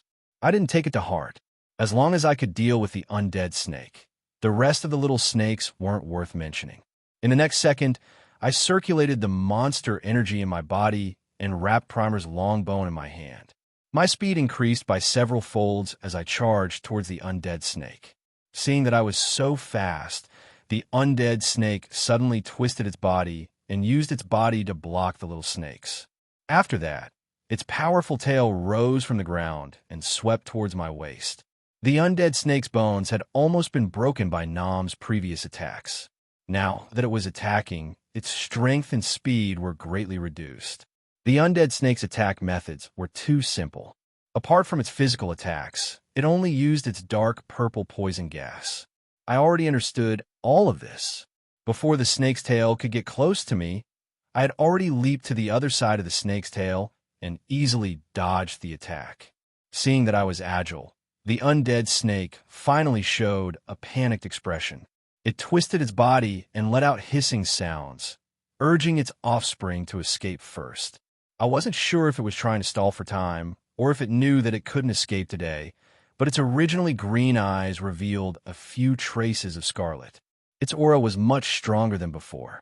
The difference between beastmen and beasts was that the beasts were in their primitive state and their attack methods were extremely simple. No matter how much the undead snake increased its aura, it was all useless in my eyes. Seeing this, I sped up and appeared in front of the undead spirit snake in the blink of an eye. The snake seemed to realize that danger was approaching. It swooped down and opened its stinky, scarlet mouth, aiming to bite me. It had to be said that after the undead spirit snake's aura increased, its speed was much faster than before. Before the bone in my hand could fall, the head of the snake was already 2 feet above my head. The toughest part of a snake was its scales. I couldn't guarantee that I would be able to kill it with this strike. Just to be safe, I jumped and dodged the snake head that was charging at me. When I landed, I was already behind the undead snake. On its back, there was still a mark left by Nam. I waved the primer's leg bone in my hand and smashed it down on that spot. As the long bone fell, the sound of bone shattering could be heard. Previously, Nam relied on his strong physique and only used brute force to deal with the undead spirit snake. Even with a few heavy strikes, he couldn't hurt the undead spirit snake at all. However, I had used the demonic energy in my body for this strike. In terms of strength, I wasn't inferior to Nam at all. Moreover, under the situation where I used my demonic energy, the already weak undead spirit snake couldn't withstand it. In the blink of an eye, the undead spirit snake's back that had been hit had sunk 2 feet deep. The blood-colored spine had pierced through its skin and flesh. The snake's originally thick and sturdy body was now tightly pressed against the ground, like a piece of crushed meat. After receiving such a heavy strike, the undead spirit snake instantly felt pain. The snake head that was originally parallel to the ground raised up once again and let out a painful roar. At the same time, the strong and powerful snake tail immediately lost its vigor and swayed back and forth on the ground. Seeing this, I didn't intend to give the undead spirit snake a chance to catch its breath. The vital point of snake was 7 inches below its skull. However, the undead spirit snake's body was humongous. When it stood up, it was at least 10 feet tall. Moreover, due to the pain it had just suffered, its head was raised even higher. It wouldn't be easy to hit its 7 inches. Thinking about that, I leaped onto the snake's body and reached the middle of the undead spirit snake in just 2 to 3 steps. The primer's long bone in my hand was about to land on the snake's body. Perhaps it was because the pain from the previous attack had made its nerves even more sensitive. My current actions were actually detected by it. It immediately turned its head to bite me again. The undead spirit snake's eyes were no longer green. Every inch of its body was crimson red. Perhaps it was because of its extreme anger. The originally cold-blooded undead spirit snake was now emitting heat. Its temperature was getting higher and higher to the point where it was slightly scalding. I didn't think that the undead spirit snake still had some hidden tricks up its sleeves. However, in my opinion, it wasn't a cause for concern. The moment the long bone in my hand landed, the huge snake head appeared 2 meters above my head. Under this heavy blow, the originally open mouth widened even more. In the next second, a ball of dark purple smoke formed in the undead spirit snake's mouth and was about to spit it at me. I had already witnessed the might of the poison. Even if my cultivation was higher than it, I wouldn't dare to take it head-on. Fortunately, I had already been on guard against such a trick when I had attacked the undead spirit snake. Thus, I didn't panic when I saw it. Immediately after, I turned and jumped off the snake's body. In 2 to 3 steps, I reached the side. The undead spirit snake that had been injured twice was like an arrow at the end of its flight. It wasn't as fast as before. The purple smoke in its mouth wasn't as thick as when it had fought against Nam. When the smoke dissipated, I was no longer at my original position. The undead spirit snake finally reacted. There was a tinge of disappointment in its eyes. However, it could only fight with its life on the line. The huge snake's head turned around again. This time, it didn't spit out any smoke. I'd already seen through it. Even though the undead spirit snake's poison was powerful, it wasn't a method that could be used casually. There was a large amount of monster energy within it. If I wanted to use it, I would need to gather it for a period of time. The snake's attack wasn't as ferocious as before. Seeing this, I didn't intend to dodge. Instead, I tilted my body and leaped high into the air. My eyes locked onto the spot 7 inches from the undead spirit snake's back. Primer's leg bone and body descended at the same time and struck that spot. This fatal strike caused the undead spirit snake to instantly lose the ability to resist. The huge snake's head heavily smashed onto the ground, creating echoes in the spacious cave. Under the heavy strike of Primer's leg bone, the undead spirit snake's weak spot turned into a lump of rotten meat, just like the snake's tail. The 10-meter-long scarlet undead spirit snake had been split into 3 parts by the long bone. Each part was struggling, but there was no connection between them. It looked like an earthworm that had been severed. At this moment, the undead spirit snake's body was no longer hot. Its eyes had returned to their original green color, but its eyes were filled with despair. It turned its head and looked at me before slowly closing its eyes, as though waiting for me to give it the final blow. Its current appearance didn't evoke any pity from me. Immediately, Primer's leg bone was raised above his head, and in the next second, it landed heavily on the snake's head. After that, the sound of bones breaking echoed in the cave. The snake's head spurted out cold blood. This continued for a full 10 seconds before it stopped. Seeing that the undead spirit snake was no longer breathing, I turned around and walked towards Nam, who wasn't far away. Luckily, he didn't lose his bag, and the pills that the village chief had given him before he left were still in it. After searching for a while, I found a bottle of antidote pills. After feeding it to Nam, I turned around and fed it to the rabbit tribe girl. Perhaps it was due to the strength of his meridians, but the speed at which he absorbed the pills was much faster. In less than half a minute, Nam shook his head and stood up. Seeing that the surroundings were dark and that he was lying on the ground, his eyes were filled with confusion. He quickly asked me, "Duoji, what happened to me? Where am I?" As he spoke, Nam looked around and quickly saw the corpse of the undead snake not far away. Seeing this, he immediately shouted, "Obi!" I remember now, I was poisoned by the undead spirit snake's poison. He naturally didn't know what had happened after Nam fainted, so I told him what had happened. After hearing that I had killed the undead spirit snake, Nam scratched his head with an awkward expression. I was too careless. Otherwise, the person who killed it would have been me. I didn't mind Nam's eloquence and just smiled as I looked at the rabbit tribe girl beside me. Currently, her eyes had already opened slightly. Just like Nam, her eyes were filled with confusion, as if she didn't know where she was. Seeing that there was another person beside him, and that it was a girl from another tribe, Nam instantly became much more spirited. He stared at the rabbit tribe girl and whispered into my ear, "This girl is really pretty. Was she also brought here by the undead spirit snake?" Nam was right.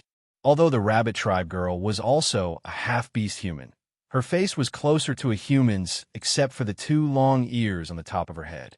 Not only did she not look out of place, she even added a bit of exotic charm to her. Even with my eyes, she was quite stunning. After asking that question, Nam didn't wait for my reply and just squatted in front of the girl and asked softly, "Girl, are you from the Red Soil village?" The girl's expression was a little sluggish. After hearing Nam's question, she didn't immediately reply, but instead continuously looked at her surroundings. After a few seconds, she seemed to have recovered her senses and suddenly stood up to look around. Very quickly, her gaze locked onto a skeleton behind the undead spirit snake. Her pink eyes were instantly covered with a thin layer of mist. Her chin trembled for a moment before she suddenly let out a sharp cry. It was obvious that she was in extreme pain. Previously, I had guessed that the person that was eaten by the little snakes was from the same tribe as this girl. The current situation had obviously confirmed my guess.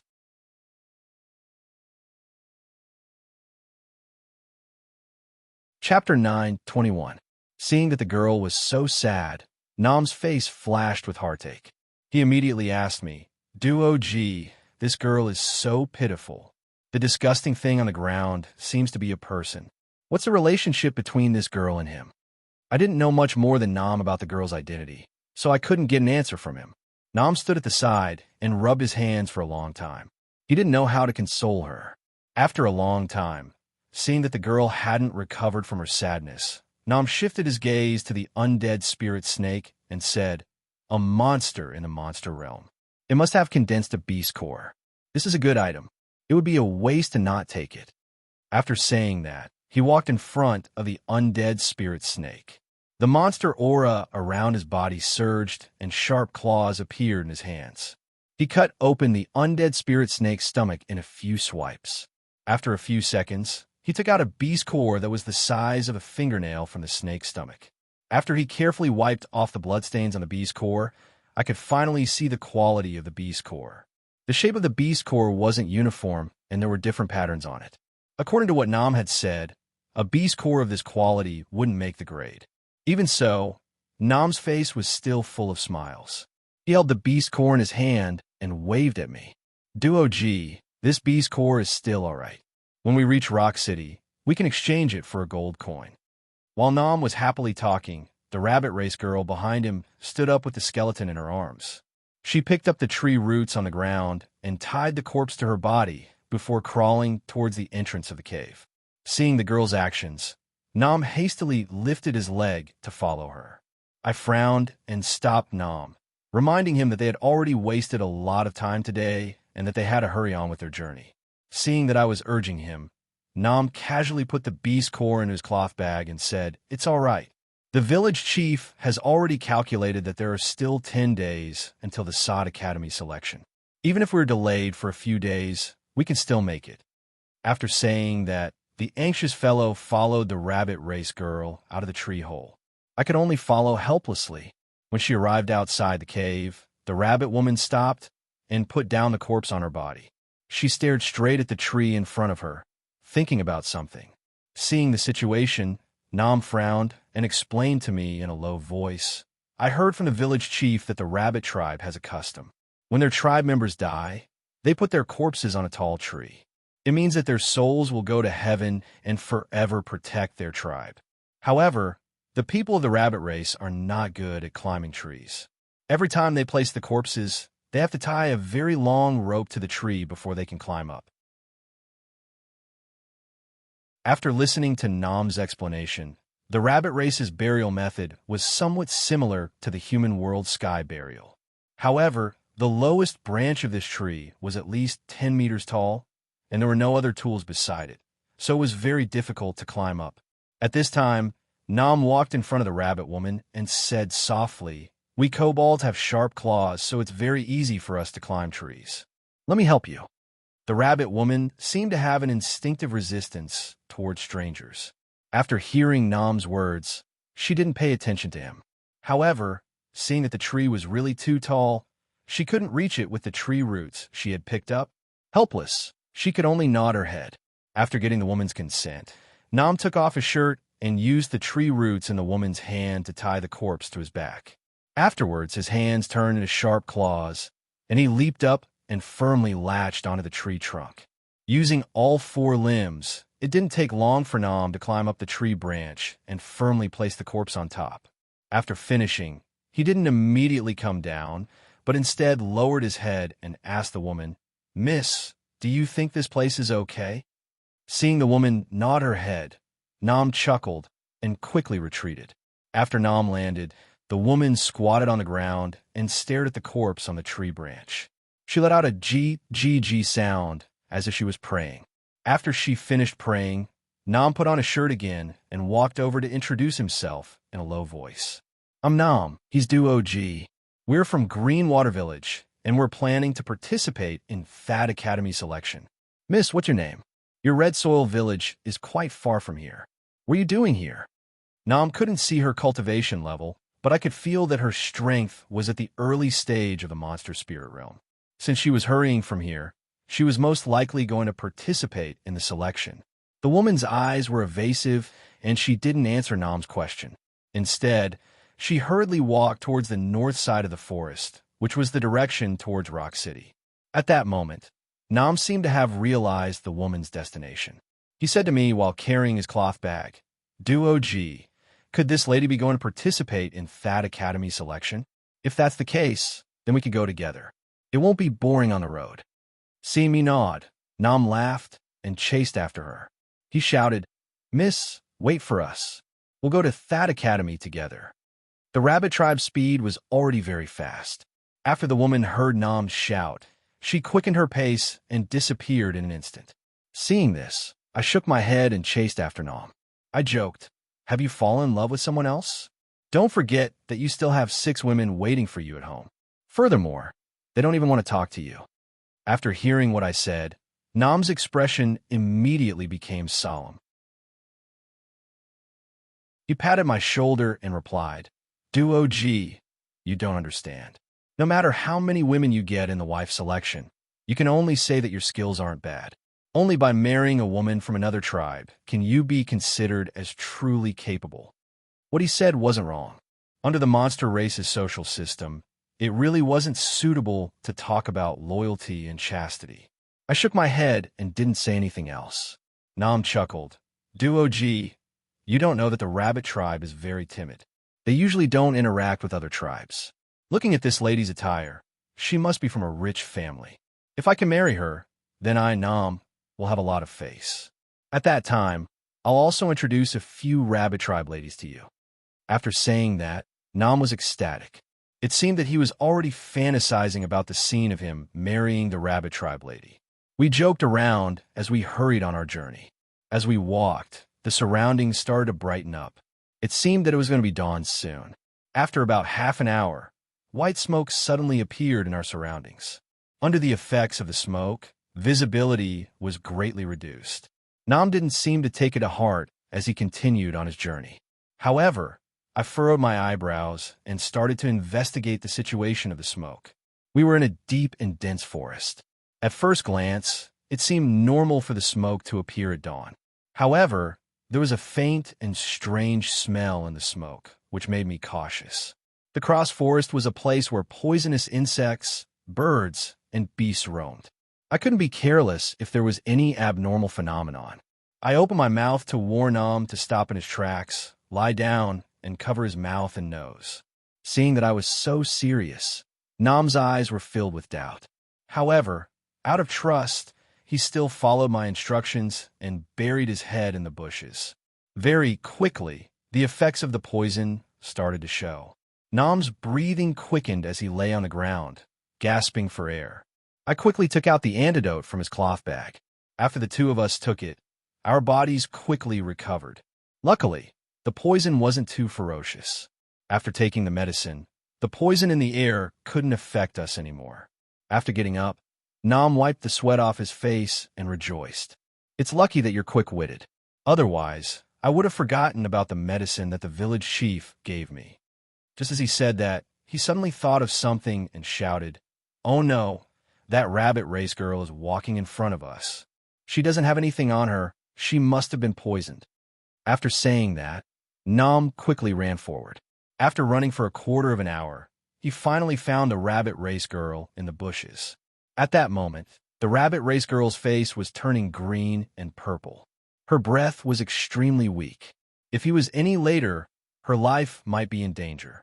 Nam was extremely anxious as he quickly took out the medicine and fed it to the girl.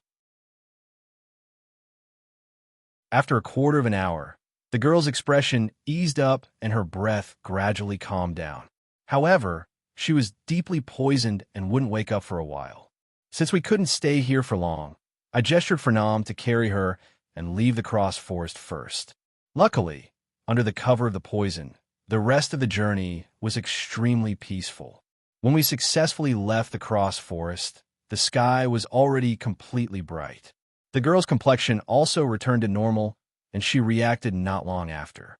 After slowly waking up, the rabbit race girl's eyes were a little dazed. After a while, she revealed a panicked expression. Seeing that, Nam quickly went over and carefully explained what had happened. Then, he softly said, "Don't be afraid. We saved you."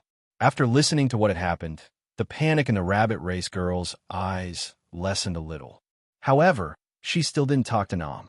However, when Nam suggested to travel together again, she didn't refuse, making Nam rather happy. Although we didn't rest for a night, the three of us didn't mind since we all had cultivations. After resting for a while, we continued our journey.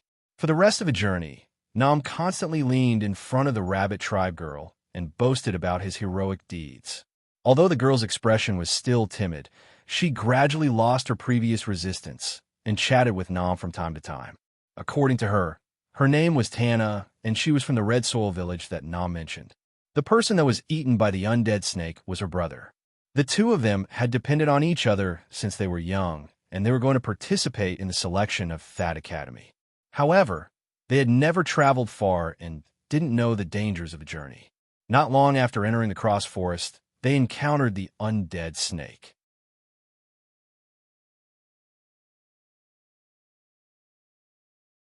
Chapter 922. The rabbit girl's sorrowful gaze broke young Nam's heart. He quickly went forward and carefully comforted her. Tana wasn't as weak as she looked. She lowered her head and wiped away her tears. She quickly calmed down and started to chat with Nam about other topics. Nam enjoyed chatting with Tana along the way. Even though the journey was difficult, he didn't complain. One day, we arrived at a valley. It was already dusk, and the valley was quite spacious. It was a good place to rest. According to the map that the village chief gave us, this place was called Sunset Valley. From the name, it seemed that the scenery was pretty good when the sun set. After hearing my speculation, Nam immediately put down the cloth bag on his back and pulled Tana to the other side of the valley. He said that he wanted to watch the sunset together. After a few days together, the two of them became more familiar with each other. This was Nam's fate. I didn't want to disturb them, so I stayed behind to set up the camp. After nightfall, the two of them returned. I had already set up the camp and gathered a lot of wild fruits. After barely filling their stomachs, Nam and Tana were very tired and quickly fell asleep. My body was much stronger than theirs, so I naturally wasn't tired. I sat cross-legged on the ground and closed my eyes to rest.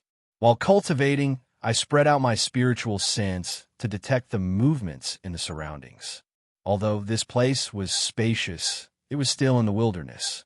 I didn't dare to be careless. Cultivating instead of resting was something I had gotten used to over the years, so I didn't feel tired. However, at dawn, I suddenly heard a rustling sound. The sudden turn of events made me immediately stop repairing my acupuncture points. After carefully investigating, I realized that the sound came from under Tana. Not only was there a sound, but the ground under her was also shaking. There was a strange aura coming from the soil, as though something was about to break out of the ground. I frowned and was about to go over to check, but the soil under Tana suddenly caved in and she disappeared. The sudden noise woke Nam up from his sleep. He rubbed his sleepy eyes and asked me in a daze, "Duo G, why is there thunder? Is it going to rain?" I didn't have time to answer him. I jumped in front of the hole and looked down. The hole was only 1 meter wide and 3 meters deep, but Tana was nowhere to be seen. There were 2 auras left at the entrance of the cave. One belonged to Tana, and the other was very fishy. Obviously, it was left by some kind of orc. Since I couldn't see the whole cave from above, I jumped in and looked around. Soon, I found some clues. There was a hole on one side of the cave wall. It was about the same size as the entrance of the underground cave and could only fit one person at a time. Although the entrance was small, the hole was extremely long and narrow. One could not see the end of it at a glance, and no one knew where it led to. As I was sizing it up, Nam's shout came from above my head. After I replied, Nam also jumped in and asked me anxiously, "OG, why are you digging a hole? Have you seen Tana?" I told Nam about what had happened earlier. Then, I asked him to carefully analyze the remaining aura in this area to see if he could find any clues. When Nam heard that something happened to Tana, he was shocked. He quickly moved closer and sniffed carefully. After a while, he found something. They can dig holes, and the smell is very pungent. Could it be someone from the rat tribe? Rat tribe? An image of a rat popped up in my head, but I was very confused. Along the way, we hadn't interacted with anyone from the rat tribe. We hadn't even seen them before. Could it be that Tana's enemy had come to pick a fight? I didn't have time to think clearly. Nam was very anxious and urged me to quickly enter the cave to chase after Tana. I nodded. No matter what, we were traveling together. Even if I didn't consider Nam's thoughts, we couldn't just watch a weak girl get into trouble in front of us. I jumped out of the cave first and packed my belongings. Then, I called Nam, and we entered the cave one after the other. The cave was very low, so I had to lower my head and crouch to walk. As for Nam behind me, his body was thicker than mine. The moment he entered, he couldn't help but pant. After we hurriedly walked for about half an hour, the monster energy in the cave became thicker. I became vigilant. The exit was most likely in front of us. I turned around and told Nam what to do. He quickly took a few deep breaths to adjust his condition. He took out Primer's long bone from the cloth bag on his back, ready to use it at any time. Soon, there was a faint light in front of us. Nam and I couldn't help but increase our speed. We quickly arrived at the light. It really was the exit. After I spread out my spiritual sense to make sure there was no one around, I leaped out of the cave. Nam followed closely behind me. Because the air in the cave was thin, Nam and I had been holding our breaths. After we exited the cave, we subconsciously opened our mouths to pant. However, we didn't expect the smell outside the cave to be even more disgusting. A damp stench entered our nostrils and mouths. Nam and I retched at the same time. I was slightly better as I immediately closed my mouth and nose after smelling the stench. However, Nam took in a huge breath. After retching, he coughed for half a day before he finally came back to life. As we were in a dangerous place, I didn't have the time to turn around to look at Nam. After I calmed down, I looked around. I quickly realized that we were still in a cave. However, this cave was extremely wide. It was several times bigger than the tree hole in the forest. At the top of the cave, there was an ancient tree that reached the sky. This place seemed to be hidden. Even though it was daytime, there was only a weak ray of light. The ancient tree that reached the sky was covered with dark green vines. These vines extended all the way to the bottom of the cave. The surface of the vines was smooth, and almost all of the skin had fallen off. It was obvious that there were signs of activity from a certain race. After Nam observed the surroundings, he was certain that this was the nest of the rat tribe. However, the strange thing was that the cave was strangely quiet. There wasn't a single rat tribe member in the surroundings. After asking Nam, he told me that the rat tribe members were naturally cowardly and cunning. They were experts in burrowing and stealing. They wouldn't show themselves during the day. They would only come out at night. Since it was daybreak, it was possible that the rat tribe members were hiding. However, since we followed them into the cave, it wasn't too long before we were discovered. Moreover, if we wanted to find Tana, we would have to clash with the rat tribe. Thus, I didn't hurry to search for her. Instead, I asked Nam about the cultivation of the rat tribe members. After asking, Nam shook his head. The rat tribe members rarely interact with the outside world. He's the same as me. We don't know anything about the rat tribe. I couldn't figure out their cultivation, but I couldn't leave Tana to save her. Feeling helpless, I could only bring Nam to continue exploring. I tried to be as careful as possible to avoid alerting the enemy. However, after walking for a while, I discovered that there were hundreds of large and small caves in front of me. Each cave was extremely deep and dark. There wasn't a single ray of light that seeped through. I didn't know which path to take.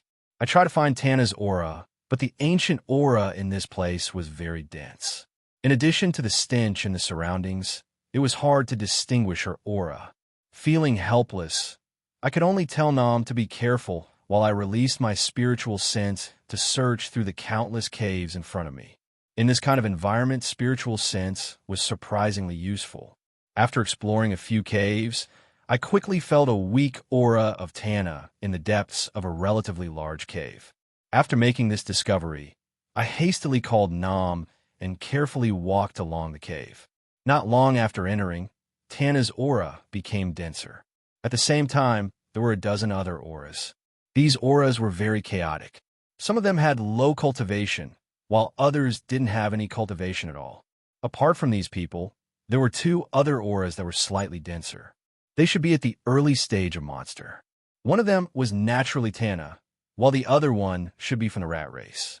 However, even though the rat race's aura wasn't strong, they were able to secretly kidnap Tana, who was also at the early stage of monster, under the cover of my spiritual sense. I didn't dare to be careless. After walking for a quarter of an hour, Tana's aura became denser. I could faintly hear a sharp voice. Even though you're all lower-class commoners, you're still pretty. When the time comes, I'll gift you to Lord Kratos, and I'll definitely get a lot of gold coins. While I get the gold coins, I'll leave this broken place and buy a few houses in Rock City. I'll marry 3 to 5 beautiful wives. After saying that, the person let out a Gigi laughter. Nam, who was following behind me, muttered, "Lord Kratos? I think I've heard of this person before." After thinking for a few seconds, he suddenly remembered. He immediately lowered his voice and said to me, "Duo G, I remember now. Uncle Chu Wong once told me that this Lord Kratos opened the biggest brothel in Rock City. It was said that many nobles would go there to play." Brothel. If that was the case, then the rat race wanted to sell Tana and the others to Rock City as prostitutes. After realizing this, Nam was enraged. He squeezed past me and hurried to rescue them. I thought for a moment and didn't extend my hand to stop him. There weren't any other movements in the surroundings. With my cultivation, even if this rat race person wasn't ordinary, I should be able to deal with him easily. Nam quickly disappeared in front of me. I also quickly chased after him. Before I could catch up to Nam, I heard an exclamation in front of me, followed by a scolding, "Why did a dog-headed person like you come here?" Hearing that Nam had been discovered, I quickened my pace and ran towards the source of the voice. Before I arrived, another stench assailed my nose. This stench was even more disgusting than the one outside the cave. I closed my mouth and nose. After turning a corner, the area in front of me suddenly opened up. In a cave that wasn't too big, there were a dozen women of different races tied up on the ground. They were all unconscious, including Tana.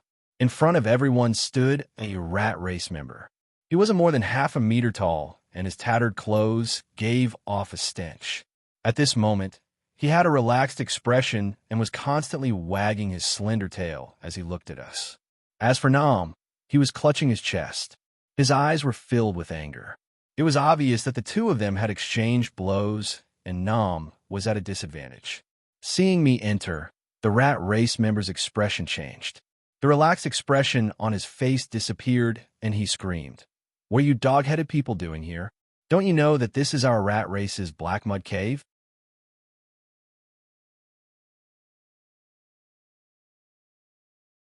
Chapter 923.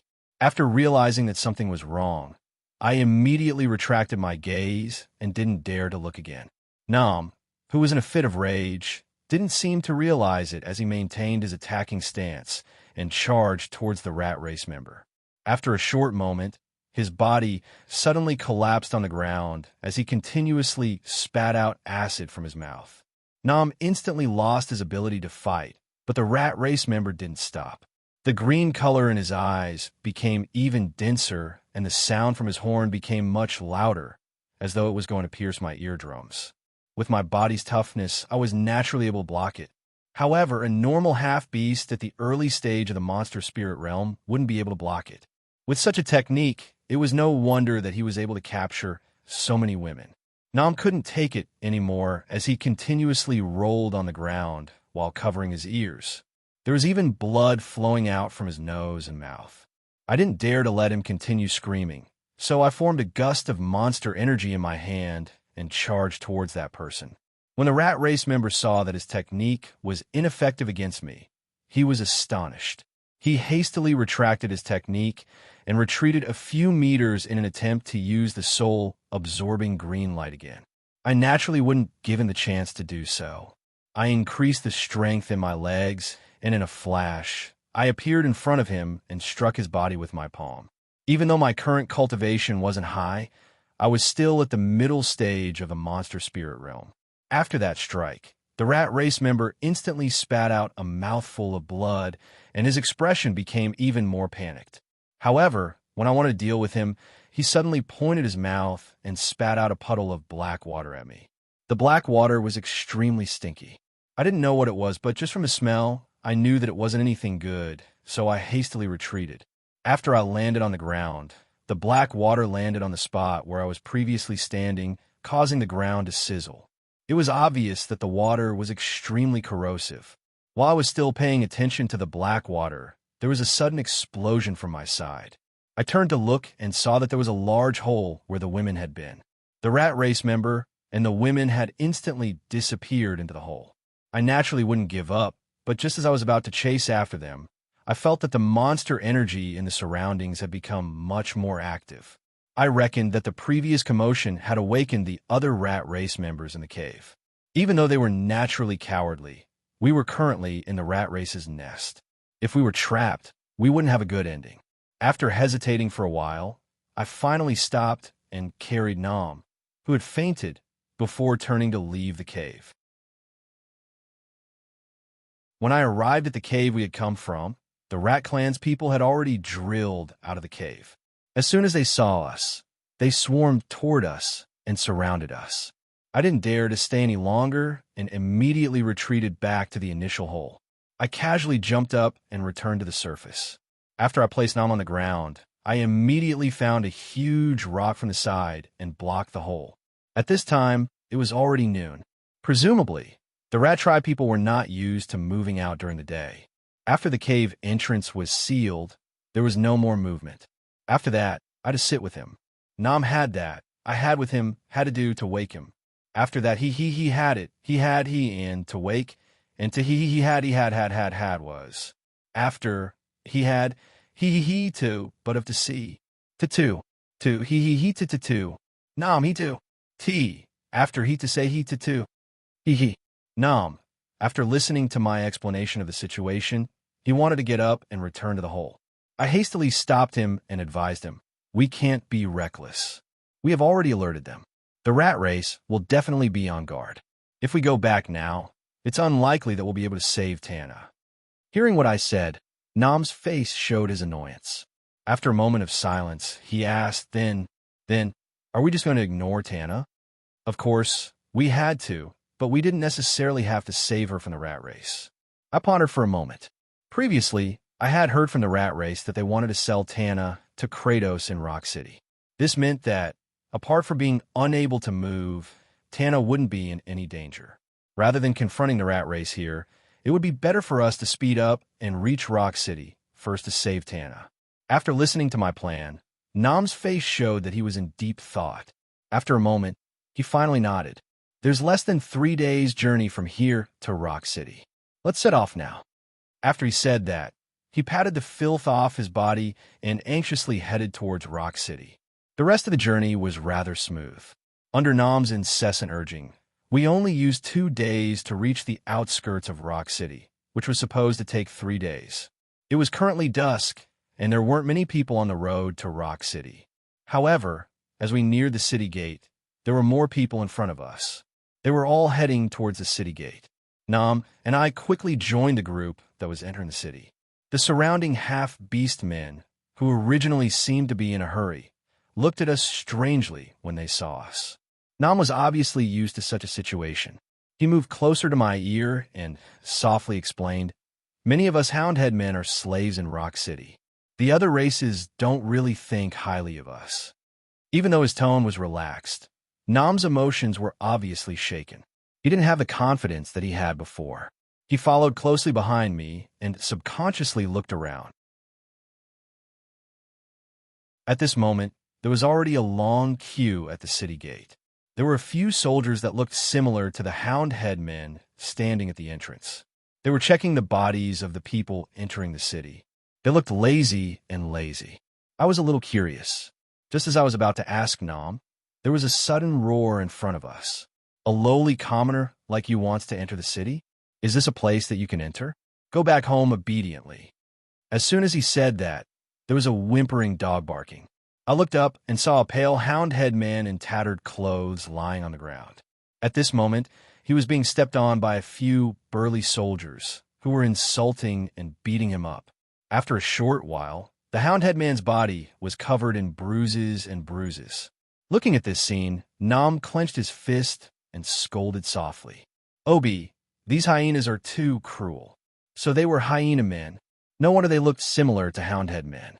Seeing his own kind being humiliated, although Nam was angry, he stood on the spot and didn't have the courage to step forward to fight for justice. It was obvious that he was used to such situations.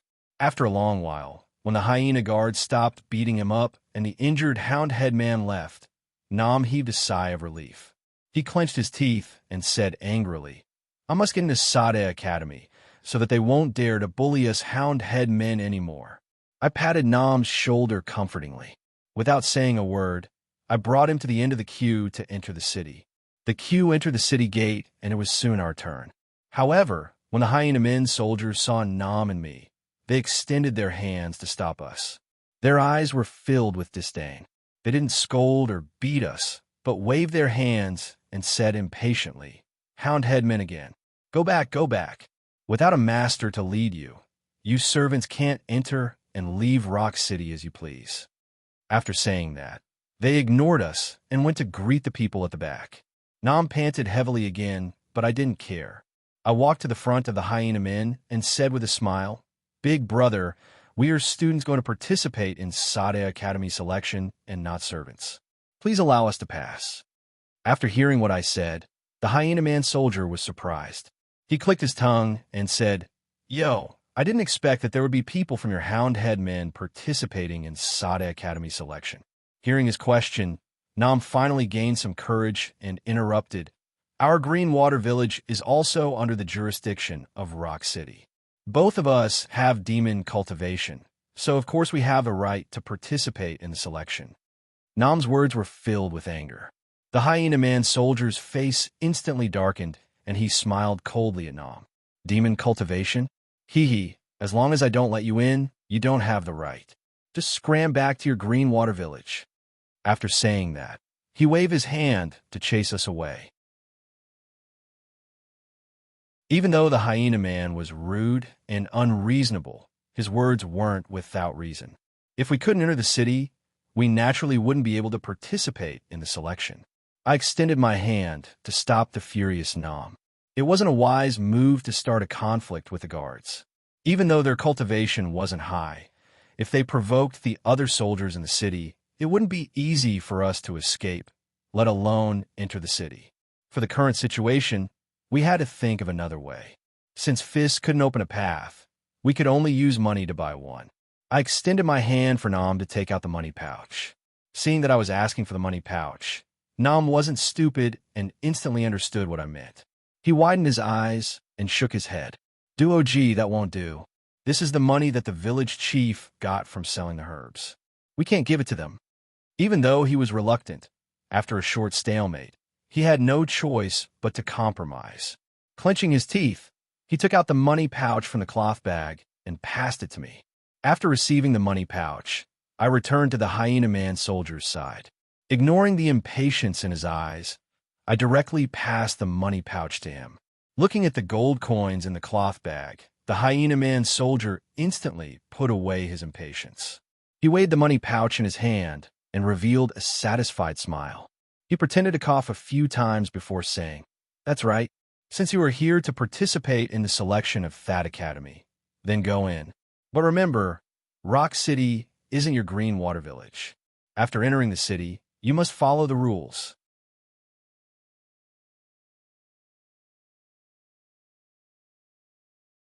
Chapter 924.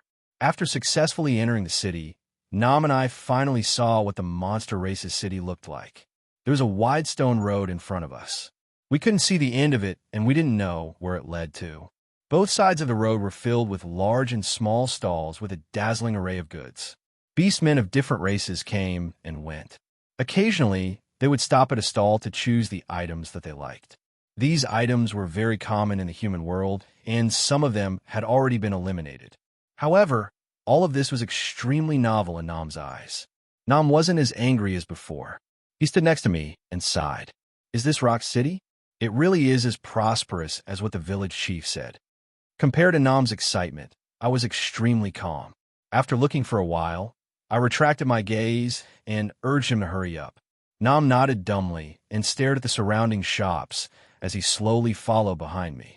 Occasionally, he would let out a cry of surprise when he saw something new. No matter where it was, country people always acted like this when they entered the city. The surrounding people were already used to it and didn't mind Nam's loud voice.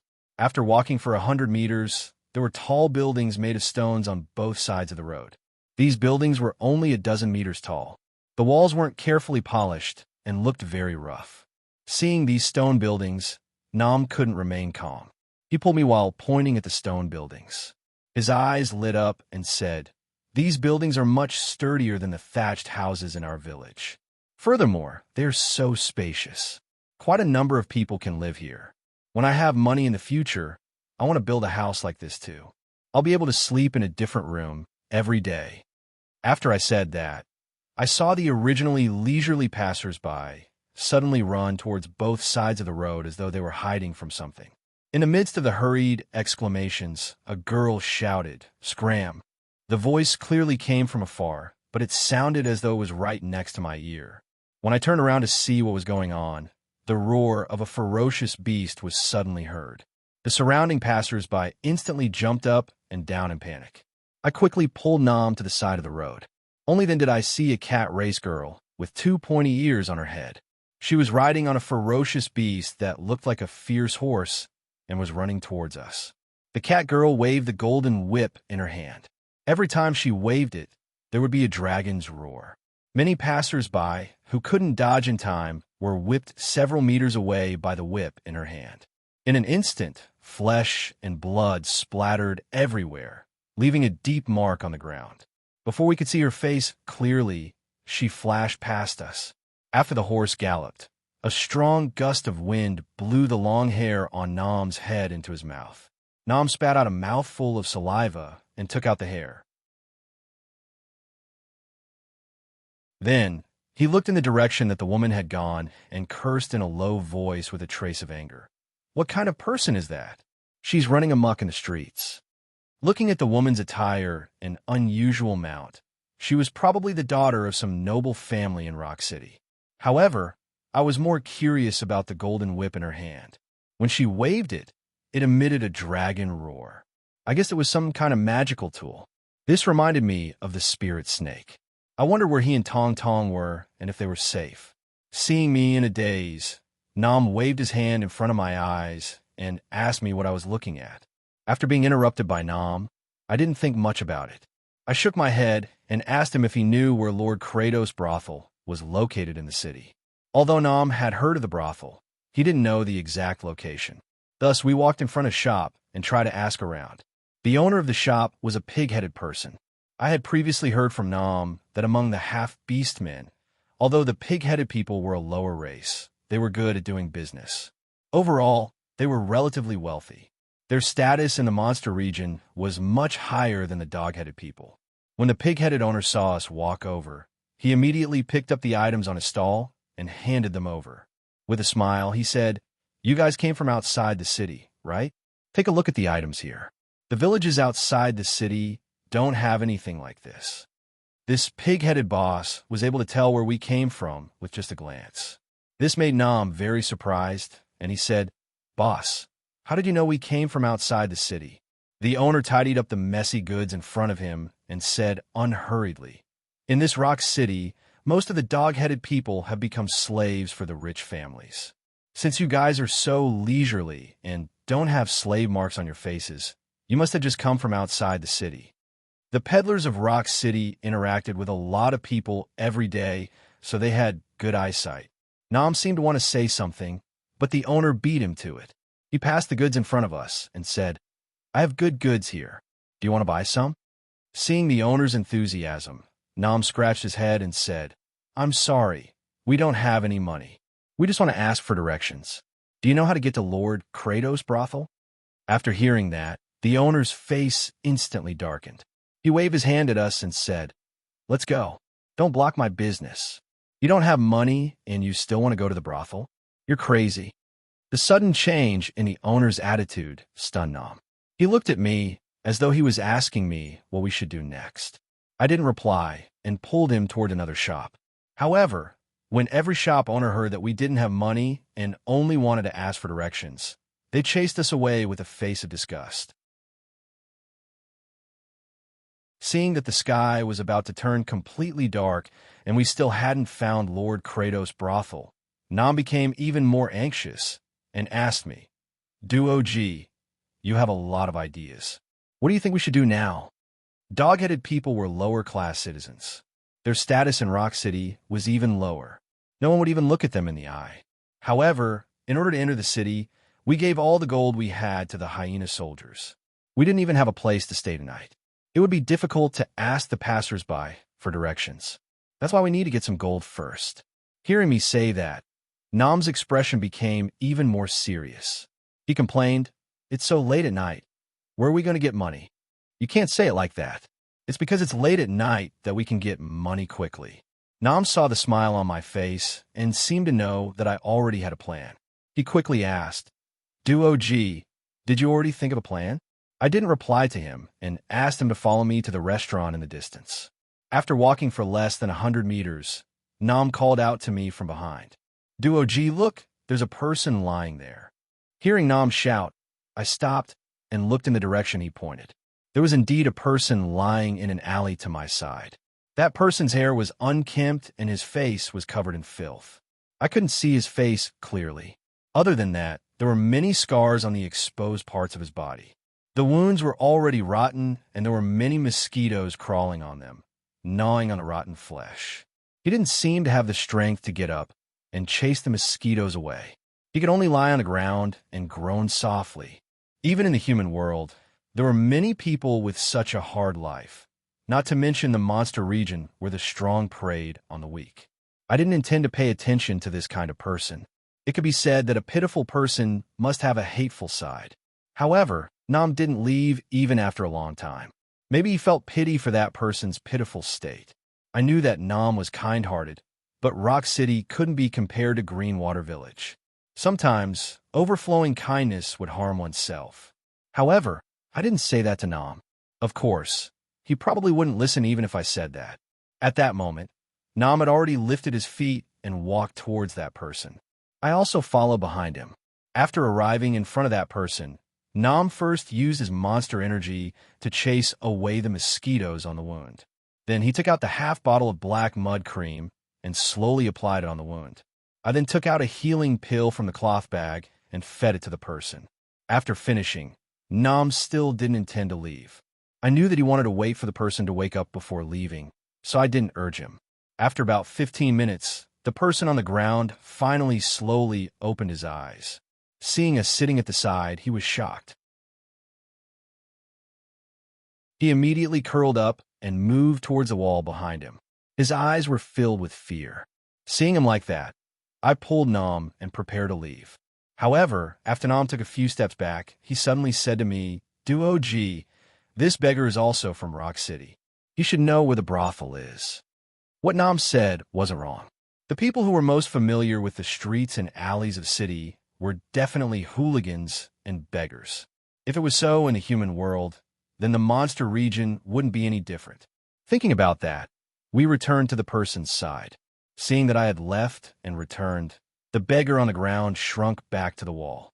He lowered his head and whimpered, "Please, I beg you, don't hit me." Nam comforted him in a low voice to calm the beggar down. Then he asked for the location of the brothel from him. After getting the address, Nam didn't want to stay any longer. In less than 15 minutes, we found the right location with me. It was already late at night. The shops along the way had already closed for the day, but the brothel in front of us had just opened its doors to welcome customers. There were constant noises coming from inside.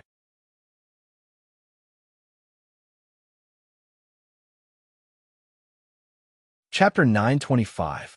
The other buildings in Rock City were luxurious in Nam's eyes, but they weren't even worth mentioning when compared to the brothel in front of him.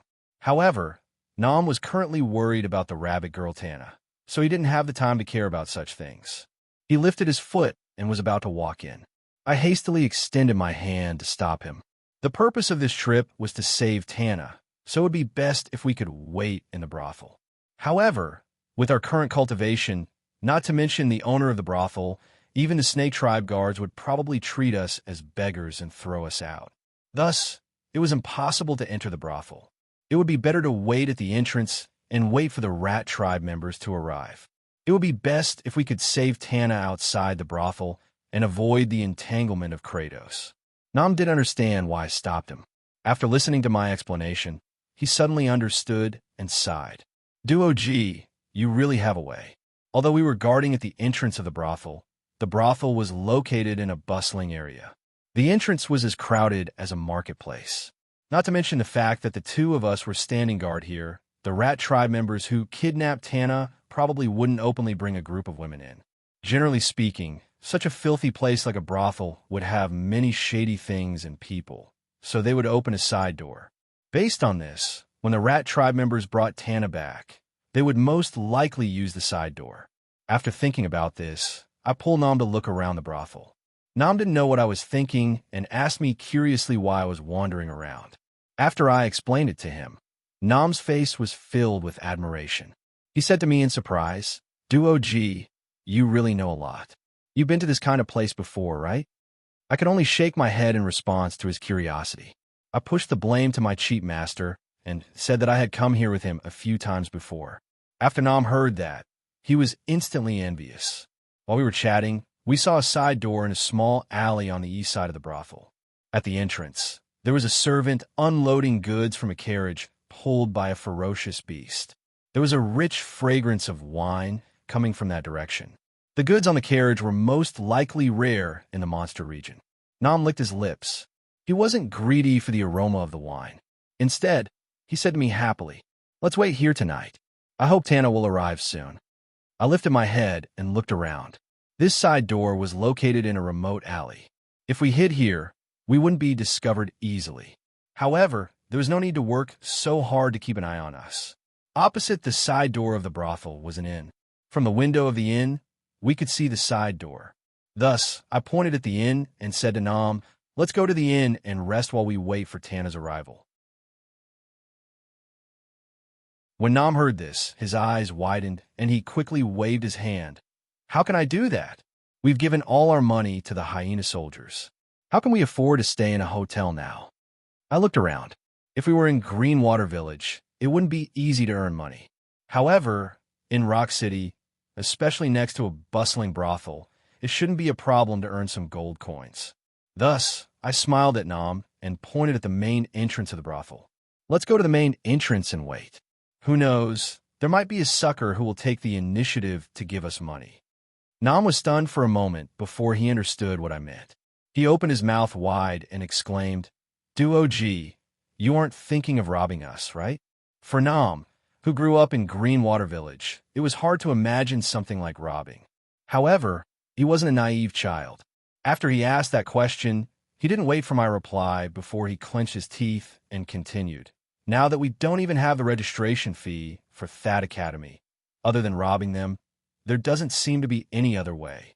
I nodded and pointed at the front door of the brothel. There should be a lot of drunk people coming in and out at night. We should be able to find a fat pig. After I reached a consensus, I brought Nam back to the main entrance of the brothel and waited quietly. It was just as I thought. There were drunk half-beast men coming out of the brothel from time to time. However, most of them were from powerful races. After I weighed the pros and cons, I didn't make a move until a fat pig-headed man appeared. My eyes lit up as I confirmed my target. The pig-headed man's cultivation was only at the initial stage of the monster spirit realm, but he wore luxurious clothes. As he walked, he patted his round belly, causing the gold coins in his pouch to clink. It was obvious that he was a fat sheep. I called out to Nam softly and pointed at the pig-headed man in front of me. Afterwards, I lifted my foot and followed him. Coincidentally, after the pig-headed man left the brothel, he didn't walk towards the main street. Instead, he entered a small alley and started to vomit at the entrance of the alley. Seeing such a good opportunity, I naturally wouldn't miss it. I hastily instructed Nam to stay where he was to observe the situation while I quickly moved forward. I purposely walked lightly, and since the pig-headed man was still vomiting, he naturally didn't notice anything. After I got close to him, I circulated the monster energy in my body and pointed at the back of the pig-headed man's neck. The sound of his vomiting slowed down, and he immediately fainted, falling to the ground. I extended my hand and searched around the pig-headed man's waist. I quickly found his money pouch and opened it to take a quick look. There were over 100 gold coins in the pouch. It was enough for Nam and me to pay for the registration fee and daily expenses. After scanning the surroundings and seeing that no one was paying attention, I immediately left and went outside to meet up with Nam. After I had the money, I brought Nam to the main entrance of the inn next to the brothel and prepared to enter the inn. At that moment, there was a chicken man servant standing at the entrance of the inn. He was leaning against a stone pillar and dozing off. It was probably because there weren't many people staying at the inn at night. Nam walked forward and shook him awake. After the chicken man woke up, he wiped the saliva from the corner of his mouth. When he saw that we were dog-headed men, his expression became slightly displeased. He waved his hand and said, "Which family's servant are you from? What are you doing at the inn instead of sleeping so late at night? Hurry up and leave. Don't disturb my sleep." Nam hated people calling him a dog-headed servant the most. He instantly became unhappy and extended his hand to pat the chicken man's comb in an attempt to wake him up. The chicken man felt pain and his eyes widened. He glared at us and said, "Ha, your servant's hands are really strong. If you don't leave, I'll call the hyena patrol team." Hearing him mention hyenas, Nam became even angrier. He pointed at his face and shouted, "Look carefully, we are dog-headed men from outside the city. We're not the servants that you were talking about." That person followed Nam's finger and looked left and right, but he didn't find his servant mark. He then squeezed out a smile and said, "I really didn't notice. But do you dog-headed men also need to stay at the inn?" The chicken man's words still sounded like he looked down on us. However, Nam didn't get angry this time. Instead, he proudly took the money pouch from my hand and shook it at the chicken man. Hearing the sound of gold coins clinking in the pouch, the chicken-headed man's face instantly turned into a smile, and he jogged all the way into the shop. The inn was quite spacious. There were a dozen stone tables downstairs with leftover food and wine on the tables that hadn't been cleaned yet. The chicken man ran in front of the counter and knocked on the stone slab to wake up the dozing boss. Hearing that we wanted to stay at the inn, the bear man boss wiped his face and looked at us. He didn't judge people by their appearance like the chicken man. After seeing that we didn't have any marks on our faces, he walked out from behind the counter and greeted us. "The two of you came from outside the city, and you are so young. If I'm not wrong, you must be students that are here to participate in Fat Academy selection." Seeing Nam nod, the boss instantly revealed a smile. "Yeah, you come to the right place." Nam was a little confused and asked, "What do you mean?" The honest bearman boss stroked his beard and pointed at the room upstairs. "Ever since I opened this inn, all the students that have stayed here have been admitted to Fat Academy. Don't you think that you've come to the right place?" When I was at the entrance, I released my spiritual sense and found a dozen auras in the inn. They were all at least at the demon level. According to what the boss said, most of the people staying here should be examinees like us. Entering Fat Academy was Nam's biggest dream. Thus, after hearing what the boss said, Nam's eyes instantly lit up. He pulled my arm and said, "Duo G, we'll be staying here for the next few days." I didn't really care about this matter and nodded with a smile. Then, I said to the bearman boss, "Prepare a room facing east for us." The inn was located on the east side of the brothel. Based on the room structure, the room facing east would have a window facing west, allowing us to see the brothel's side door. Hearing what I said, The honest bearman boss rubbed his hands and said, "We have a room facing east, but there's only one heaven room left. The price isn't cheap. You should stay in a room facing west. It's only half the price of the heaven room." Seeing that the boss was questioning our financial resources, Nam naturally wouldn't let go of this opportunity to show off. He immediately raised his money pouch and shook it. "Don't worry, boss. We have enough gold coins." Hearing the sound of gold coins, the boss naturally wouldn't turn down money. He called for the chicken man to bring us to the room upstairs. When we reached the heaven room, Nam, who had never seen the world, became excited again. He constantly sighed at the exquisite decorations in the room. I pulled the chicken man over and told him to prepare a meal downstairs and bring it up to us. From Greenwater Village to Rock City, Nam and I had been eating wild fruits and dried meat that he always brought with him. Now that we had the conditions, we could let Nam eat some meat. Thus, I specially ordered 2 jugs of wine.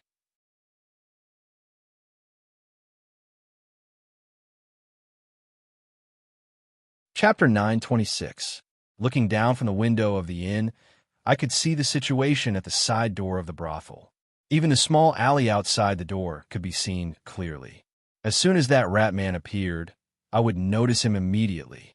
After carefully confirming it, I sat cross-legged by the window.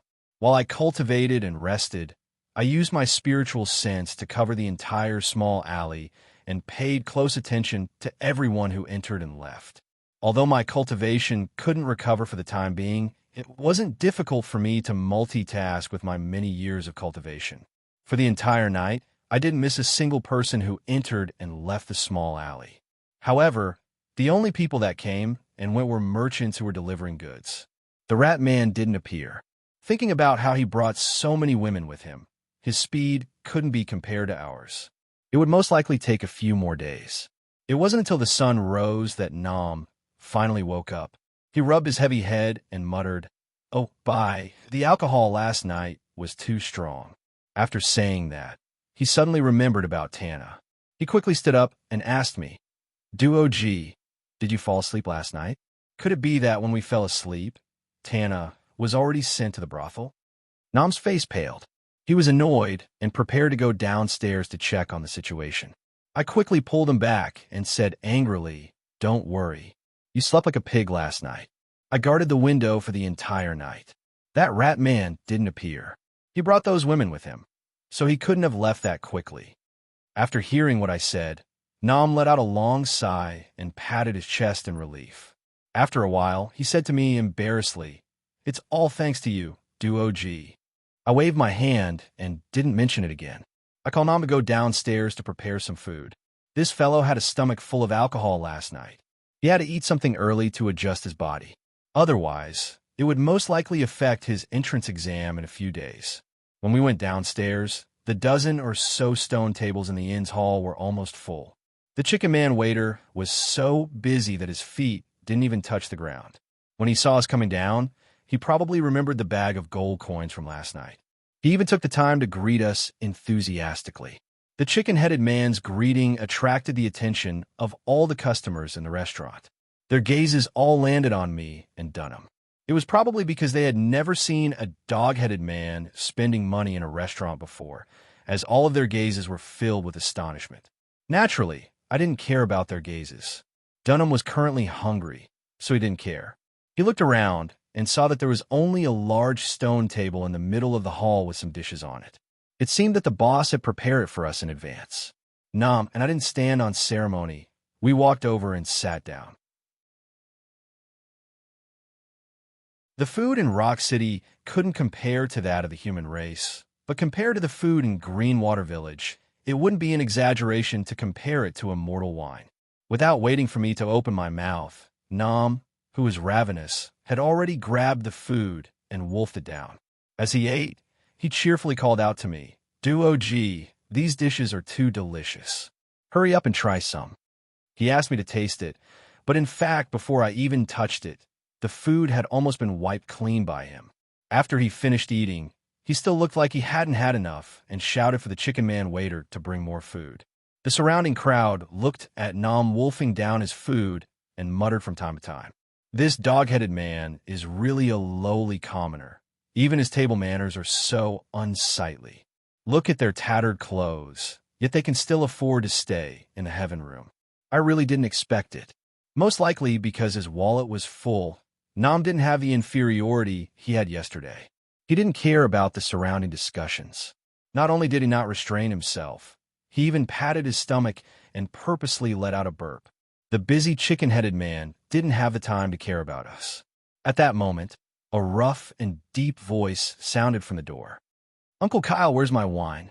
This voice was extremely loud, instantly attracting the attention of the surrounding people to look at the door. Nam and I followed the movements of the crowd and turned to look. A tower-like half-beast man walked in. He had the head of a bear and the body of a human. He was of the same race as the owner of the inn, but his appearance was much more powerful. He was at least 2 meters tall, and his shoulders were broad, almost half of his height. He was also wearing armor that clanked as he walked. Hearing the bear man shout, the owner behind the counter lazily put down the account book in his hand and replied snappily, "Ayo, Tua, why aren't you serving the mayor this early in the morning? What are you doing here?" The owner's words instantly caused a commotion. I frowned. Serving the mayor. This bear man named Ayo Tua was the mayor's guard. Although I didn't know the cultivation level of the mayor of Rock City, the principal of Sar Academy had a young god, which was the cultivation level of a monster saint. The mayor of Rock City shouldn't be too far off. For this bear man to be the mayor's guard, he should be an influential figure in Rock City. While I was guessing in my heart, Ta took off his metal helmet and wiped the sweat off his face. "Uncle Kyle, you don't know, but I've been busy preparing for SAR Academy these past few days. I haven't slept for a few days. Since I finally have the time today, I came over for a drink or two." After saying that, he didn't wait for the owner to reply and turned to walk towards the dining room. However, Tuo's expression darkened when he saw that there weren't any seats. After a few seconds, his gaze fell on our table and he walked over. I frowned and recalled that the table was filled with food. It was highly possible that it wasn't prepared for us, but for the owner of the inn to prepare it for the bear man guard. It was obvious that we had gotten into trouble. The surrounding half-beastmen immediately realized what was going on and started discussing among themselves. Those 2 dog-headed men are out of luck. I heard that this bear man commander is famous for his bad temper. It won't end well for anyone who offends him. Ayo Toal walked to the table in a few steps and threw his helmet on the table. The loud sound made Nam stagger in fright. His eyes were instantly filled with fear. He wasn't scared out of his wits. He shivered and stood up from the chair. He pulled my arm and wanted to leave. When the bear man commander saw us stand up, he suddenly said coldly, "Stop right there. Did I say that you can leave?" Nam's body instantly froze on the spot. He nervously squeezed out a smile and smiled apologetically at Ayo Ta. "Respectable Commander Ayo Ta, we have already eaten. Staying here will affect your meal." Ayo Tuo's expression was still tense, but he ignored Nam's words. Instead, he gestured for us to take a seat. At the same time, he said, "Are you from the countryside? I told you to sit down, so sit down. Stop talking nonsense." As he said that, he threw the axe that was strapped to his waist onto the stone table. The heavy axe wasn't something that the stone table could withstand. After a loud bang, cracks appeared on the stone table. At this moment, Boss Kyle walked over with a jar of wine in his hands. When he saw this scene, he suddenly put down the wine jar and slapped Ayo Tuo's head. He said angrily, "It's so early in the morning. What are you doing? If you break my table, don't even think about drinking." It was obvious that the relationship between uncle and nephew was quite good. Not only was Ayo Tua not angry, he even felt a little awkward. He smiled apologetically and said, "Uncle Kyle, there are so many people watching. It's just a table. Can you at least give me some face?" Only then did Boss Kyle let out a light snort, ignored him, and walked away. After the boss left, Ta noticed that everyone's gaze was on him. He immediately snorted. The surrounding half-beastmen were so scared that they immediately looked away and buried their heads in their bowls, not daring to make a sound. Aota then waved his hand and signaled for the chicken head waiter to come over. He took away the empty bowls and replaced them with steaming hot vicious beast meat.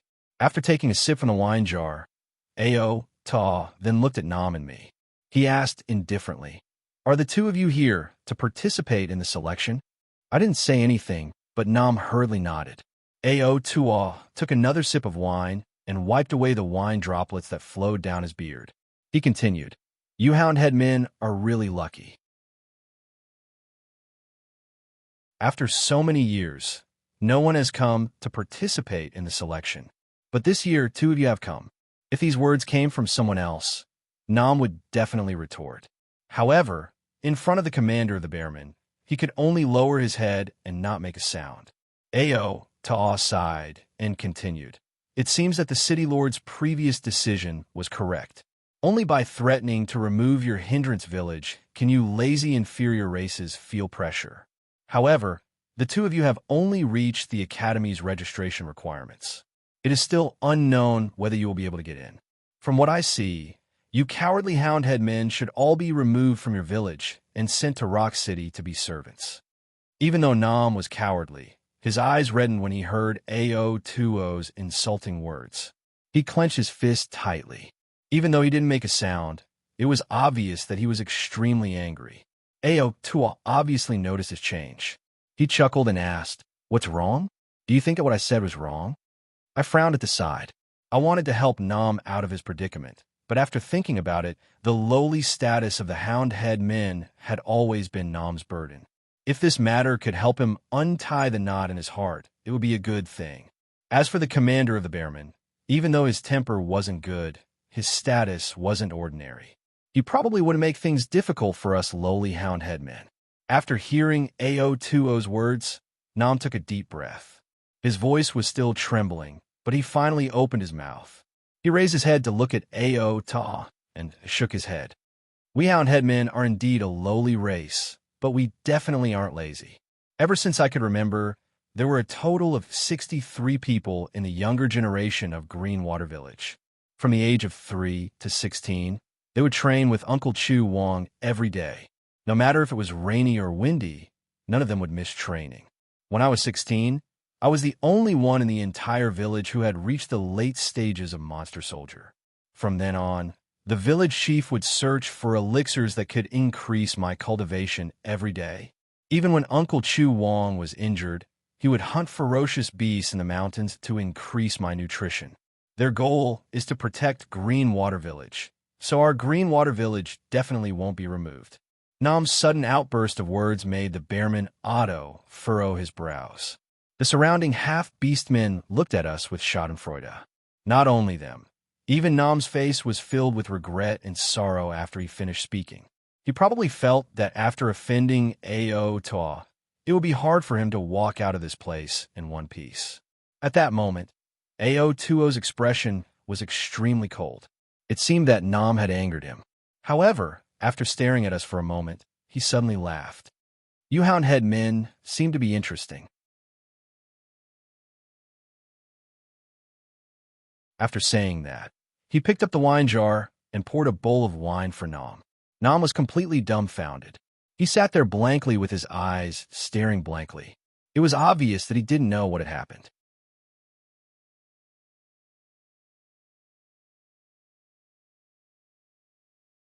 Chapter 927.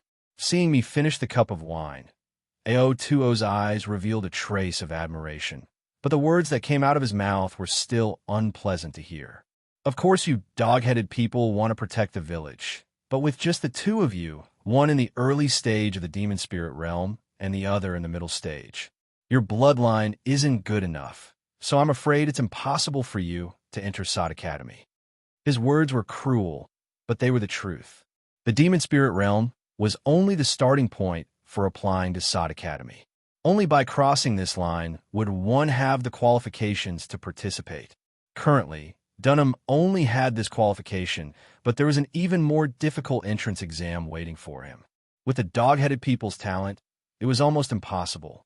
But what Ao Ta didn't know was that I wasn't a dog-headed person, and Dunham's talent, with my help during this period of time, wasn't something that a normal dog-headed person could compare to.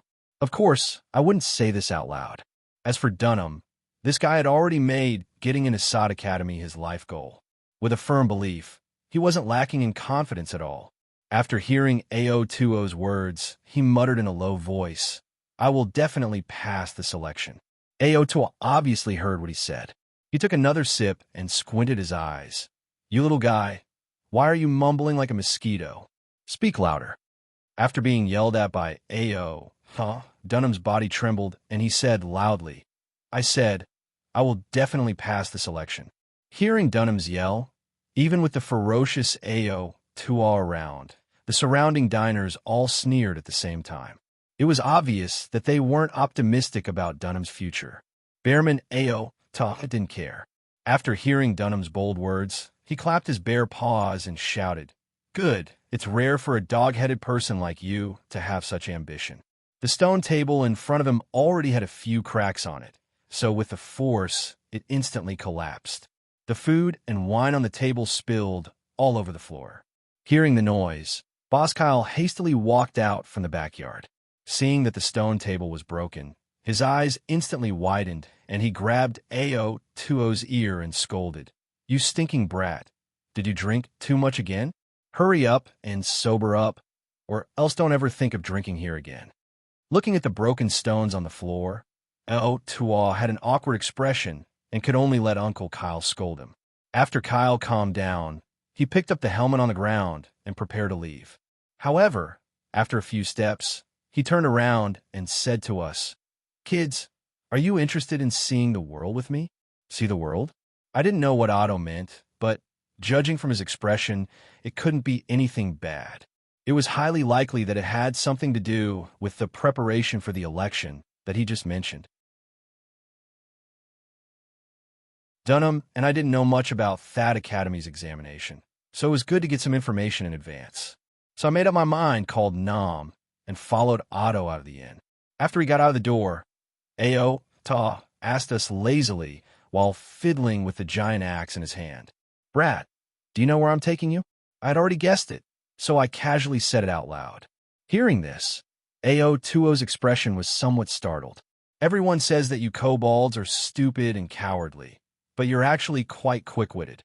He then waved his hand and continued, "You dog-headed people have it tough. Let me briefly explain the situation of Thad Academy to you." As we walked, he began to explain the situation of Thad Academy to us. According to him, Thad Academy's annual examination was the most important event in Rock City.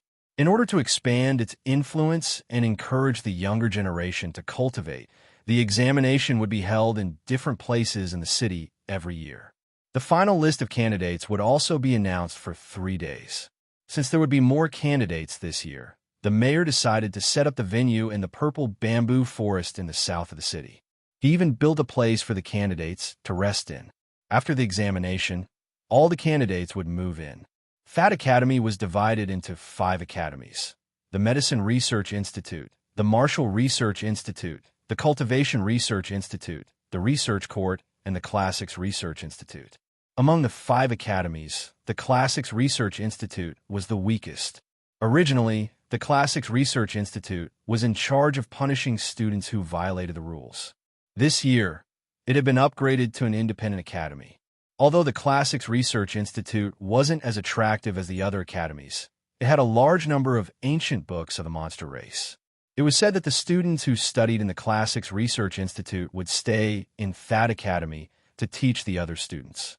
In Thad Academy, students who were injured would be sent to the Medicine Research Institute for treatment. Apart from treating injuries, the Medicine Research Institute was also responsible for developing elixirs. Not only would the elixirs be provided to the Academy staff, but they would also be sold in the market. This was a rule set by the mayor to increase Thad Academy's reputation. Once someone in the Medicine Research Institute developed a new medicine, the mayor would reward them. Compared to the Medicine Research Institute, the Martial Research Institute had a much more arduous daily task. Not only did they have to create sharp and practical weapons for the market and the Rock City Defense Army, but they also had to train their bodies continuously. Usually, after graduating from the Martial Research Institute, most people would serve in the City Defense Army.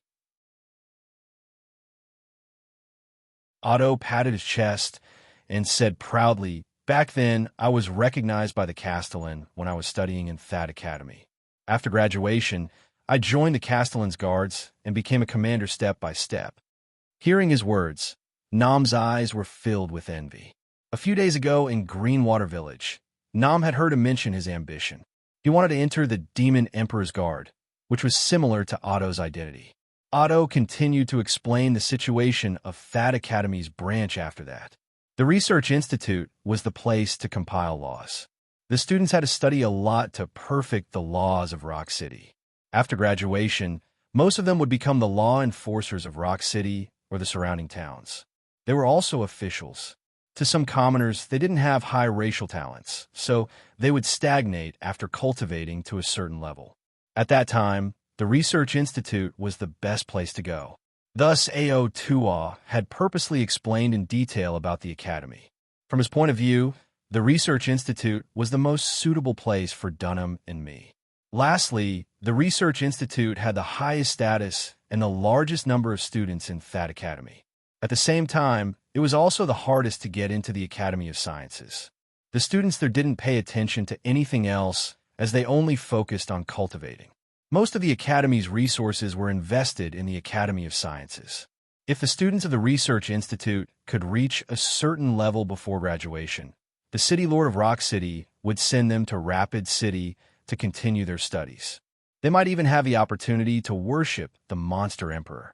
After listening to Otto's introduction, Nam and I had a clearer understanding of That Academy. Otto continued to introduce the specific stages of the Academy. The 5 academies of That Academy were separated into low, intermediate, and high levels. The new students would stay in the low level to study. After a year, those who passed the assessment would be able to advance to the intermediate level. Otherwise, they would have to stay in the low level to cultivate until they passed the assessment. As for the high-level assessment, it would only be held once every 3 years. After advancing to the high level for 3 years, there would be a graduation assessment. Only those who passed the assessment would be allowed to graduate. Otherwise, they would be thrown into the mist forest for 3 months as punishment. Among the 5 academies, the Research Institute's assessment was the strictest. In order to graduate, one had to reach the Monster King's realm. As for the other academies, they didn't look at one's cultivation. They only looked at the assessment of specific subjects. After the brief introduction, Otto casually asked, "You two dog-headed brats, which academy do you want to enter?" Nam wasn't afraid of him anymore. Hearing the question, he replied, loudly without thinking, "Of course it's the Research Institute." Otto smiled and didn't say anything to discourage him. Instead, he smiled and said, "This isn't a place that you can enter just because you want to. You have to look at the aptitude assessment at the end. This assessment is a secret in That Academy's recruitment. I can't tell you for now. If you two brats are lucky enough to make it to the end, then you will know." You're tuning in to the Warrior Lore YouTube channel. Don't forget to subscribe and join us on this journey to catch the most captivating stories.